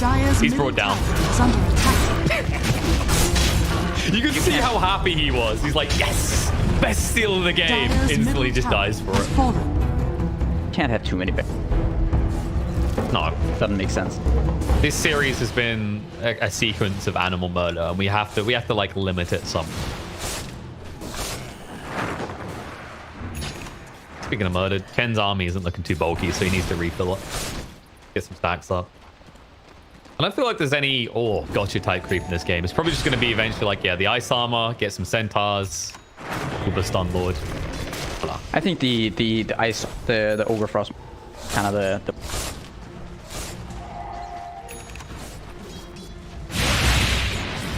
much more difficult. Bring down these target ice armor on them. Radiant They went for the baby scanning. potato as well. They want a little bit more magic resistance. Obviously very good against Leshrac. Thank God we're past the days where you could just get 4 of those and have a built-in pipe permanently. I kind of like this. It's not something we see very often these days. There's a fight breaking out. They didn't quite get the kill on Earthstra. They're trying to follow up now. Want to move in. We're moving down. Insane, not able to use the ultimate. Both supports on Liquid are dead. Void will scare the rest away, so at least covers their retreat. But the bear might die if they're not careful. They don't have the lockdown, but what they do have is the damage to take this tier 1 tower. Radiant's middle tower is under attack. Yeah, I'm saying V2 Radiance here. Radiant's middle tower Ward. has fallen. Dire are scanning.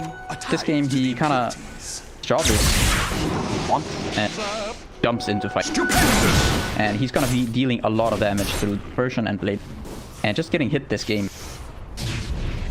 Heroes are gonna get low. It's gonna allow Iceberg. And I think this is a. Do you think it's Roger's Chen that's kind of enabling this as well? It's like, oh, I don't have to worry about being a glass cannon per se because I have got this mech on this Chen. I definitely think that the Chen Radiant's helps. bottom tower is It's under gonna attack. be probably the Frost Armor. Radiant structures But I also are do think that fortified. it is his job. The Mental Diffuse doesn't. Lonely doesn't really care. That was close. I mean, Tiger almost got punished for that. There's a smoke from Navi, by the way. They're looking to take the high ground and then wrap around on this bot tier 1 tower. And there's the smoke. They know both going to break. Insane moves in. Bo3 looking for drop 2. Gets bounced up straight away, though. Not able to do so. They're trying to burst through. Wolf move down. Insane before you use the ultimate. Bo3 next in the hit list will also fall Mike. Now trying to dish out the chaos. Can start off an iceberg. Needs some protection. Mech heal to try and keep him up healthy, but it's not going to be good enough. They do lose the Storm Spirit. The turnaround is occurring. And Quickbuck will hunt on to always want to fly. Tiger stays on top of him. Back forward. One route would do it, but they're not going to be able to find it. Always want to fly gets out, but you still lose Iceberg for that. That's the big loss for Navi. Yeah, and I think potentially maybe could have committed to that fight with the Blade Mill on and just ran into the Leshrac while and there might have been a different outcome. Well, the outcome is getting worse for Navi. They lost Chen. They can't Dire's quite middle find the tower Rubik, is under attack. but they're Liquid. They're finally starting to bring the fight to Navi, and they get these creep waves correctly positioned. They could start to inject more gold in their lineup because this is kind of tower melt mode point for Liquid. Kind of general. For this run. Like they're on to. Yeah. One. Got a little bit Yeah, greedy. general. Swashbuckle the creeps. Yeah, general just going for this. How to buff up his teammates, add some additional armor against this. Does have already. Now, it's important that we hold people liable for the things they say, Radiant's and I bottom believe tower Lacoste is did under say if attack. General doesn't get a pipe first, then he doesn't like Navi's odds of winning. Radiant's So bottom we're going to keep that in mind. Do you like this more than the pipe, per se? Yeah, I think that Liquid's lineup is going to actually. I think it's somewhat centered. I mean, of course, there's the Leshrac and there's Pango and everything and Earth Spirit, but I feel like it's fine. I think maybe potentially at some point Chen, if he gets off, I think he's on to get that pipe, to go back for the pipe later on. I think it's not something you have to rush. It's gonna be BKB on the Storm. There are a lot of heals on the Chen, so rather okay for. Go back for it at a later stage. Yeah, I think Navi, like, it looks like Roger. I mean, he's got the Bassi, so likely we're going to see the Vlads next on the Chen. If not really in his 4-4 is... Pipe is completely relevant this game. I need it immediately. And to their credit, they've kind of been playing these fights away from Mike a lot, right? They always try and find wherever Leshrac isn't and then pick off targets before the Chaos can set in from a Disco Pony. Yes, does have his BT. Kind of got to be go point for Liquid. But where do you go? I guess you want to pick off into Roche at this stage. Yeah, just pick up into Roche. Their tower taking very quick with Bear with the map. Polito, no retreato. Always want to fly. Nice stun. Buys enough time. V2 can retreat. Rolling Thunder through will connect onto him. The Blade Mail's used defensively. Magnetized out and always want to fly. One route will secure his death, and there it is. Now Legion You're very much okay with this though. Yeah. Your Navi is big. If you don't lose Roche here, I think. And Spectre got away. He's gonna get this bottom lane too.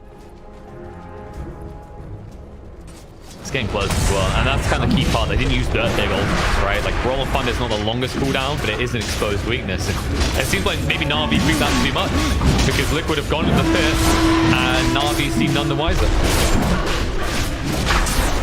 Yeah, the question is whether they actually want to contest this or not. Iceberg is very close to PK.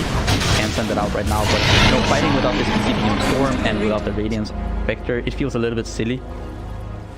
You're so close to these massive items that give such a spike. Don't really want to take this engagement. While the Leshrac is going to be very difficult. Some of these other heroes. Not really in that exact same boat. No, and so far, you know, it's a case of whether Liquid can now find an objective to run at as 5, because that has been their weakness, maybe being a little bit too split on the map. Yeah, and while, you know, like, talked about this pipe earlier, I actually think this is quite important for Bo3 to put pipe. I think very useful now. Spectre, Radiance, there's a lot of magic damage on the pipe on Bo3 is going to... I could have even seen him go. Oh, jump in on the box. The Blade Mail did go off in time, but the PKB activated. Iceberg doesn't care. Tiger able to move away from General in the meantime, but they're going to pursue one of the Earthquake, trying to bring him down. Legion is already gone. Root control is good. Hannah got to try and keep V2 up. They need to keep him ruined. If he moves away, it's going to backfire quickly here. Track has arrived. Stun's going to go out. Looks like V2 is going to be brought low and killed off. Rubik and Spectre dead, and Na'Vi need to retreat. And Roger, still in that boost, needs to be careful. Nice cut in the backline by General. Able to find Tiger. Reinitiation of the stance. Counter points for dragging him into them for magic damage. Is too much. He's brought down. Now they can turn around and finish off Mike, who is all lonesome. As Insania without Roll of Thunder could not protect him. Dire's top There's a remnant in 2, and there is no escape from Mike. This is backfired completely with the Liquid. And they'll just run him down. Nice block by Insania. It will allow him to get a little bit of vengeance, maybe. Nope. They get Iceberg. Not. He's able to get away. 200 HP. They actually end up punishing further. I mean, it was a cute play. Bo3 now with... It's okay. Sometimes, you know, lag. We'll blame that one on lag. It looked like he kind of just stared at General for a whole second there. Look at the difference now on this fight. Compared to the first game, he has the sword. Found this dragon. Already quite tanky. Going for this vessel. I expect him to... He could potentially go in for Axe or Leak after this. In a very nice... I think Navi overall just very comfortable. Yeah, it's kind of worrisome because, you know, this feels like Liquid, when you look at their draft, they're kind of looking for this, I want to say 25, 26 minute timing where you've deleted all the out towers, right? And then it's like, you just keep taking Roche and you starve Navi out. But you've got to this point, you've only taken 3 towers and you're losing team fights again and again. Yeah, and I'm not really sure about this. Like, I don't really like the build on Bo3 that much. Essentially just pipe this game. Could have just mounted a much stronger push down together, or up more and got more out of the map. Now at this point he hasn't really found any sort of... He got the one victory, but other than that, much doesn't happen for this league. No, it feels like your typical Legion game, right? Where they kind of go for this blink initiation, and then if you can't kind of keep this constant pace of aggression, finding duel after duel after duel, it feels wasted. Whereas like back when Legion was kind of the hot pick constantly, the reason was because you could just rush into pipe quickly, and that gave you that fast ball up and push together strategy. Yeah, and when you actually can do that, you know, you're much more likely to find kills when you're actually winning fights. When you invest into this blink, the item that gives you no stats for it, you're doing this and you're sort of weakening your fighting. Mm-hmm. And it's when you look at the heroes as well, like the way they've been playing because of this, it's kind of like they don't want to be balled up. They're always kind of split between lanes. That's why we keep seeing Insane get caught out because he's going to shove a different lane, kill a trap on the other side of the map. And NAVI have very mobile heroes. It's very easy for them to punish this kind of split behavior from Team Liquid. Are scanning. Yeah, I mean the Storm Spirit, Steve in general, he's hard committing armor game. He's gone the vessel now. He's or just the team fight. I mean, it is the weakness of Mike right now, and they're assuming there isn't going to be a change to that for a long time because, of course, he's going towards that Bloodstone next. Maybe if he locks out and finds the most glorious of tier 3 neutral items for Leshrac, the Craggy Go. Horn jumping straight away, battle away. Boxy is going to save the moment. Tiger trying to move way down to half HP already, but they'll clean him up. Boxy dead, Tiger as well. Boyfriend needs to get the bear away, needs to do it quick. Buyback comes out from Boxy, looking to TP that tier 1 tower. But Navi just so quick to retreat. Insanely with the roll, trying to get on top of him quick enough. He has to take a cheap target though. He's going to always want to fly, and looks like Rubik will be an easy duel for them. But for a buyback of your Elite Commander, for that to be all you get, you aren't going to be happy. No, and I feel like Boxy is kind of the weak point lineup right now. I mean, Hero League doesn't offer that much, you know. If he had this pipe or just something more centered around team fighting, it'd be so much more. Right now, they're just finding him and start the fight like that. You don't have this prestige. It weakens your lineup.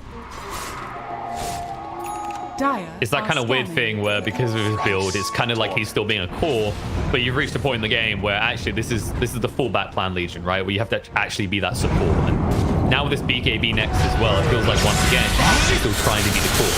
Speaking of support, Tiger is going to be brought down. Well, begin. I leave you with your precious dirt.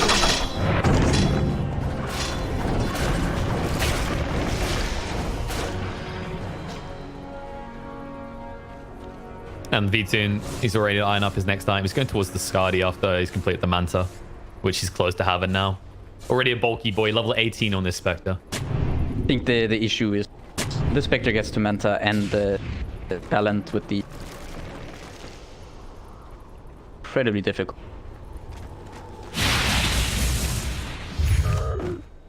And it's not like they've got anything coming soon that's going to deal with that issue, shall we say. Like when you think about what Quickfizz built, you know, he's got this bash of Deso. His bear is very much a glass cannon that we're seeing very quickly start to melt at the beginning of these engagements. Yeah, I think the way to deal with the Spectre was to kind of expect that this was that strong early on. I feel like they didn't really take how we expect. And now, you know, deal with the Spectre is Legion. A lot of damage and, you know, just way too poor. No. And then your support combo, you know, they've kind of fallen off a lot. So Insane is actually, the reason they haven't got pipe on Legion is because Insane is picking up the slack. And that means your initiation, it's even more on Boxy, right? He has to find the right duel. You haven't got this blinking Pangolier that's able to start the fights for you now. Yeah, I think the game is going to be next Roche is. They're smoked. They're trying to find a pick-off that could lead into a potential Roche. I mean, Spec is alone on the top. This is the way usually you play the Spec drafts. Is Spec goes off, pushes a lane, you rotate as 4, and then she haunts in. As long as he's not seen, this won't be punished. And it looks like Liquid, they missed the opportunity. B2 moves away successfully. Dire's top tower is under attack. Radiant are scanning. But they will always get the tower. So in the end, Dire's it's a structures net are worth gain for fortified. Liquid. However, the scan knows that Radiant Navi is structures coming. are And they're going to move back onto the high ground in Dire's top preparation for tower is this. under V2 needs attack. to reveal himself to daggers. It's Dire's just top tower it's so is hard to falling. initiate under the Spectre now.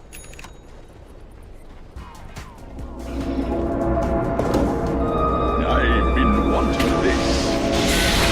Oh, coming in. Iceberg Bo3, initiation. he reveals himself. He's going to be brought down straight away. They just leave him to die to the Orchid Burn. They find Quick, but now BKB activated will be enough to bring down the lone Druid. He won't use his ultimate, which means he's definitely going to die. Fatal error there by Bo3 being the one to actually go and try and capture the outpost. Foxy, I mean, this game, you know, he suppressed the attack. So Radiant's potentially top he's a tower lockdown is on some under attack. hero, but it's just difficult. So now you can see once again this Chen plus combination. Aye, aye, aye. Same rune. He's gone. Mighty dead. It just feels like Liquid are crumbling one by one, getting picked off. You know that someone has to take the outpost, right? You know Roche was coming up. You know it's Radiant's top critical. tower But is falling. out of all the members of the team of Liquid, why is it your Dispel that is doing that? Visibility. Yeah, I think Boxy's just having sort of off game. And got off to a decent start, you know. Quite okay in this top lane. It's just didn't really manage to. Over here now. Feels like what you call point limbo, right? Where you have this great start of the game, and we already mentioned Legion is this hero. You can either be big scary carry Legion, or you are relegated to support. And it almost feels like he's still grasping at that kind of I am scary, no one will touch me role, when that hasn't been the case for like at least 5 minutes. And there it is. That's Trekkie code. They done it. This is the comeback item. This is clearly why Leshrac keeps winning everywhere right now. Wait, he However, didn't take he's it? not taken. So you want less armor against this minus armor void spirit. He's braver than I would ever be. To be fair, he's putting a lot of damage. He does have the armor talent. He's gonna be quite tanky with the Bloodstone. And I believe we checked the last time we saw this track. The armor versus split earth radius was more or less kind of split in terms of competitive games. So it's more like kind of an adjustable. This feels like an armor game. Insania able to move away due to the press the attack. Iceberg chasing in. Lift's going to be there to interrupt the Pangolier. They're keeping Boxy away from the fight, and the control of the vortex ensures Pangolier cannot use his ultimate yet. Now he's going to get out. Has to instantly cancel the swashbuckle away. So it's going to come out too late though. Legion's going to be brought down. The Horn is too strong. Mike's BKB is running out, and Navi get out just in time. It will cost them 2, as General had to buy back. Rubik will do the same. They now outnumber the forces of Liquid, and they know that Boxy's not able to get back into this, as his buyback is still on cooldown. Now they just juke out the bear. This Roche is so important for both teams. But it looks like Navi, they're a little bit reluctant to go back into the pit with this many members of Liquid still alive. Iceberg now with the damage mixer. Find another arcane rune. Very good shape. Blessed be Radiant Ice are Frog for his rune blessings. What I missed. It's not a DD outside of a pit, but I feel like this one's a bigger deal than the DDs that we usually see decide Roches. Because even with Liquid now all being up, yeah, there is a potential weakness still. Boxy is still a minute out from having buybacks. If you get jumped too quickly, you can be overwhelmed. Navi's finally going to the pit though. Just waiting for your opponents to all be up. Oh, rolling. Interrupt by the Remnant. Last going to come out. Tiger, gone. We jump in. Missile straight there. Yours well. Pull on the scooter. Iceberg. Had to go. Won't keep him alive. He's brought down. Mike chases forward with the BKB. Always want to fly. Spider legs get him across, but the fear comes in and overwhelms him as he has a heart attack and dies. Dead for 75 seconds. They're still hunting for the Chen, who does finally have boots, but against the Leshrac, you are nowhere near fast enough. He's also going to fall in Liquid.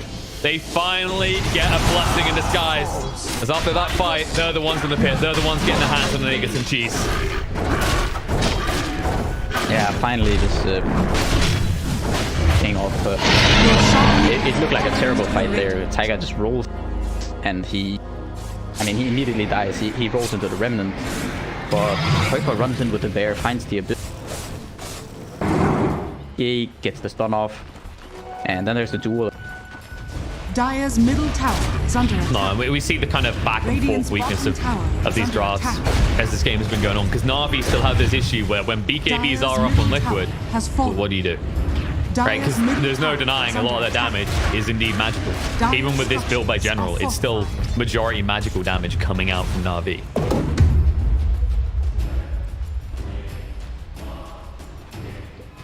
I mean, he has to kind of survive some of these. You know, if he gets to go in with his BKB, of course. I've been But I think wanting this. NAVI, the way they have create confusion and then storm.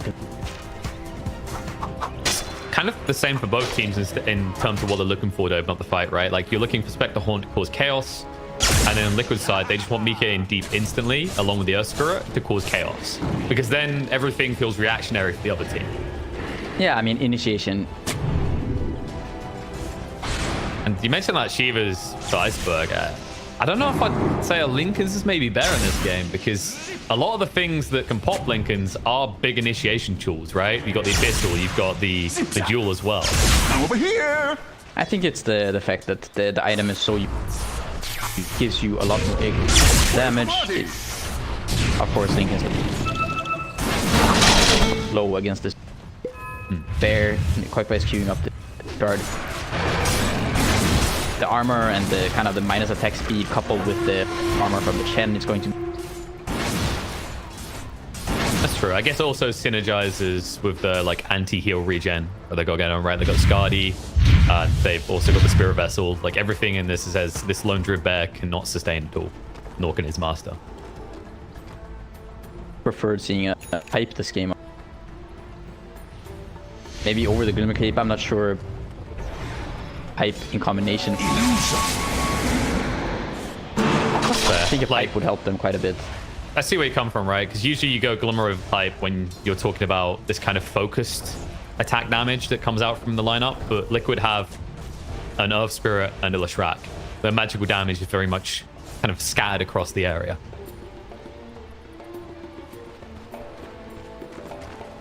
Now Navi, they kind of have to wait a little bit here. Very close to top the ring. They are gonna siege here. For Navi, so buildings are gonna come very, very quickly. No, it's not level 25 for Strike, but does some damage. Abyssal, Raw, try and scare him away. Stun comes down to the bear. Now they're trying to silence that up, bring it down. Mike is trying to cover it, but he's losing his own health pool too quick, so he has to back away.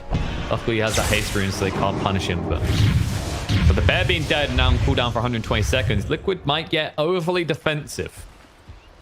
A tithe to the impurities. Yeah, the Navi kind of identify the fact that they can kill this bear.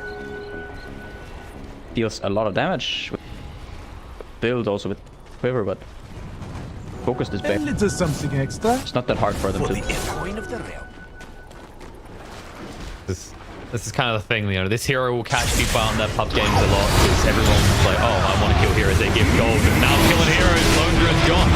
And they go back to the other fight with the Horn. BKB is forced down Mike. He needs to get out, and he needs to get out quick. April Remnant's going to cut off his escape. Nope, just about gets by it.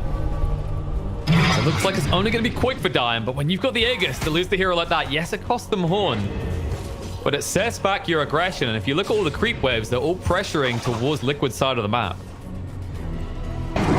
Yeah, and the Kuiper also just respawned. He's gonna have one. Starting to feel a bit more comfortable, like tower is under attack. get the spec in a position where he's gonna concede.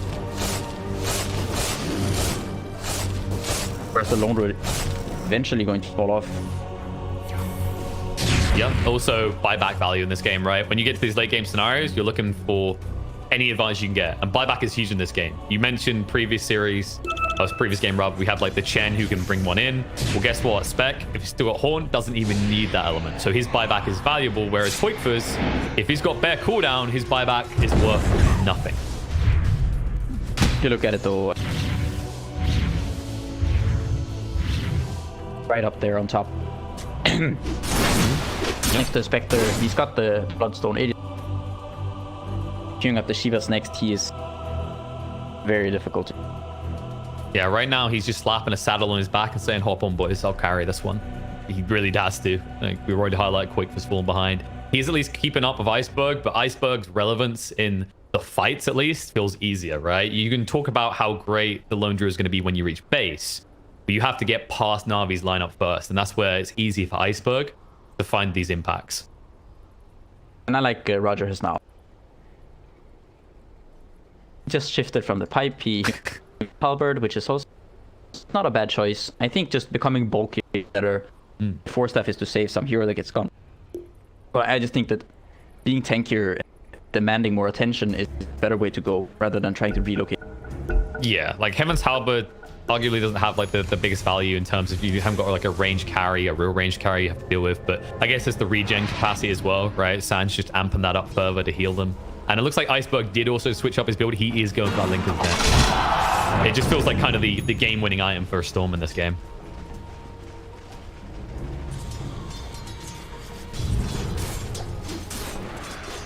Speaking of which, the Storm is hanging around. They've got Haunt in 35. Like, this could backfire if he gets too cocky. Koikva, though, he finds this with quite a bit tanky. I mean, like, it's 400 loss, right? So if he's missing any mana at all, he would not be able to cast his ultimate. Carry a couple mangoes. Get a null tally. Like, but I want this hype stuff. And okay, and so actually you can see in general actually. Yeah, general is kind of, it's almost like you look at the way that he's building, and this is kind of the beauty of Void Spirit 3 is you just become this cookie card to like fill the needs of your team. And he's doing a damn good job at that so far. Yeah, sitting at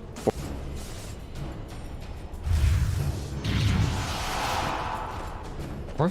One in a minute and a half. This is why we're kind of seeing both teams linger around the dire jungles. Like any pick off at this point could just set you up for easy access to the pit and keep your opponents away. VK desperately wants this level 25. He's getting close. At that point, machine gun buildings down and anything standing near you with the Diabolic Edict. Speaking of which, he's going to move in now, forcing out the cliff. Yule's spawned the Storm Spirit. Forced out the BKB as well. Trying to move away. Mike has been slowed up. The bear is the target now. Will be brought down. Looks like press the attack to try and get it away. They couldn't finish it off. Koikva keeps the bear alive. That's going to be important. They give the Witless Echo to sitting at 4,200. And once he finished, he was going to be very few things other than an entire Navi lineup deck. But it's similar for V2. He's the one holding the Havoc Hammer. He's almost got 4k HP on this Spectre. So in terms of like how you bring down these targets, it's equally risky to try and burst for these two. Moving in, full line in deep horn as well. They catch them in the trap and they bring them down. Like, get rid of the Koikva along Druid and they force the flyback out of Earthstra. Now chase on the Bo3 doesn't even get to Jewel. He's dead. Insignia's down as well. Mike can finally be turned around on. Gets bashed up. The BKB will not protect him at all as they'll just run him through and end the Disco Pony's existence. Yeah, and except for an entire Navi lineup, there are very few things that can actually bring down Mike, but they're what an entire Navi lineup can do. I mean, it's this vision as well. Like, just well played by Navi getting these wards down, catching them in that choke point like that. So easy to punish it. It's kind of interesting the way that Navi have been back and forth utilizing these horns. It hasn't been, oh yeah, we'll just find like the big stacked up team fight. It's also been occasionally we'll just force an easy pick off on something like Koikva. Only this time, it's not any Koikva you find the whole kit alongside him. Yeah, I think Navi actually guard there. I think Liquid were not really expecting Navi to go for Storm BKB was on cooldown. They still just commit to the fight. And now that long ball lightning. Fine Tiger here. Well, Liquid didn't seem to know about the ward beforehand. They'll realize there's wards in the area this time, though, after Tiger almost dies for it. And had they known that there was no buyback on Leshak, I think they would win there. Little did they know. That's the big scary difference here as well. Like, you actually think about the way Liquid goes about their games. They probably would have tried to force tier 4s. So, Navi maybe falling for the old Liquid trap of playing a little bit too safe here. Yeah, definitely. But, you know, they can sense the victory. They feel like they don't need to do Storm now at 5. He's got the Lincoln's Spectre with... The upcoming fights are going to be so difficult. Well, Get on top of this lone. Pretty much any target. You say that, Pycat. Roche is up. Horn is down for 15 seconds still. If Liquid are very fast about this, they might get a new breath of life. The problem is they're not quick enough. This could backfire quickly. But they know this is their only option at this stage. They've fallen too far behind. They'll move out. Horn's going to come in. Straight away. Let's stop avoid for trying to burst through and quick enough. They're going to try and protect him. They get him out of the pit. Nice save by Tiger. But that means he's next to the other members. Silence will protect him though. Tiger doing all the work he can, but they've already lost the Pangolier. At least they keep pushing for life. They go back into the pit. Hit full low. Who's going to get it? He gets picked up by BK. Now trying to burst through it quickly. Always want to fly. Trying to just juke away from this fight quickly. Able to get out. Hand to go to keep him healthy. And now instead, Liquid's members fall low quick. Burst through. They bring them all down. Mike has lost the Aegis and with his team. As they're all dead, he's surrounded on all sides. Multi buyback will do nothing to save the life of Lestrak as Navi once again outplay Liquid. Just look at the amount of damage that Vector is dealing in the fight. It's way too much damage. Vector, Jesus. just you can't get through this point. You don't have enough is under attack. single target focused damage. There's Persian talent now 7% on top of the blade mail. He's got the escape with 4,000 HP, top of Chen heals. It's just can't bring down the Spectre anymore. Oh, this is you know, at this point, unless Foxy's found some weird sort of cast range ability that allows him to duel and drag back a pound, this looks over. He runs in and he knows it's the case. He gives away his life. That's his die back. And in the end, while Liquid, yeah, they didn't look too bad starting off this series. Navi, it looks like after they got warmed up, they come out ahead. Zania will not be able to stop them hitting this throne. With 20 seconds to go until Lone Druid is up.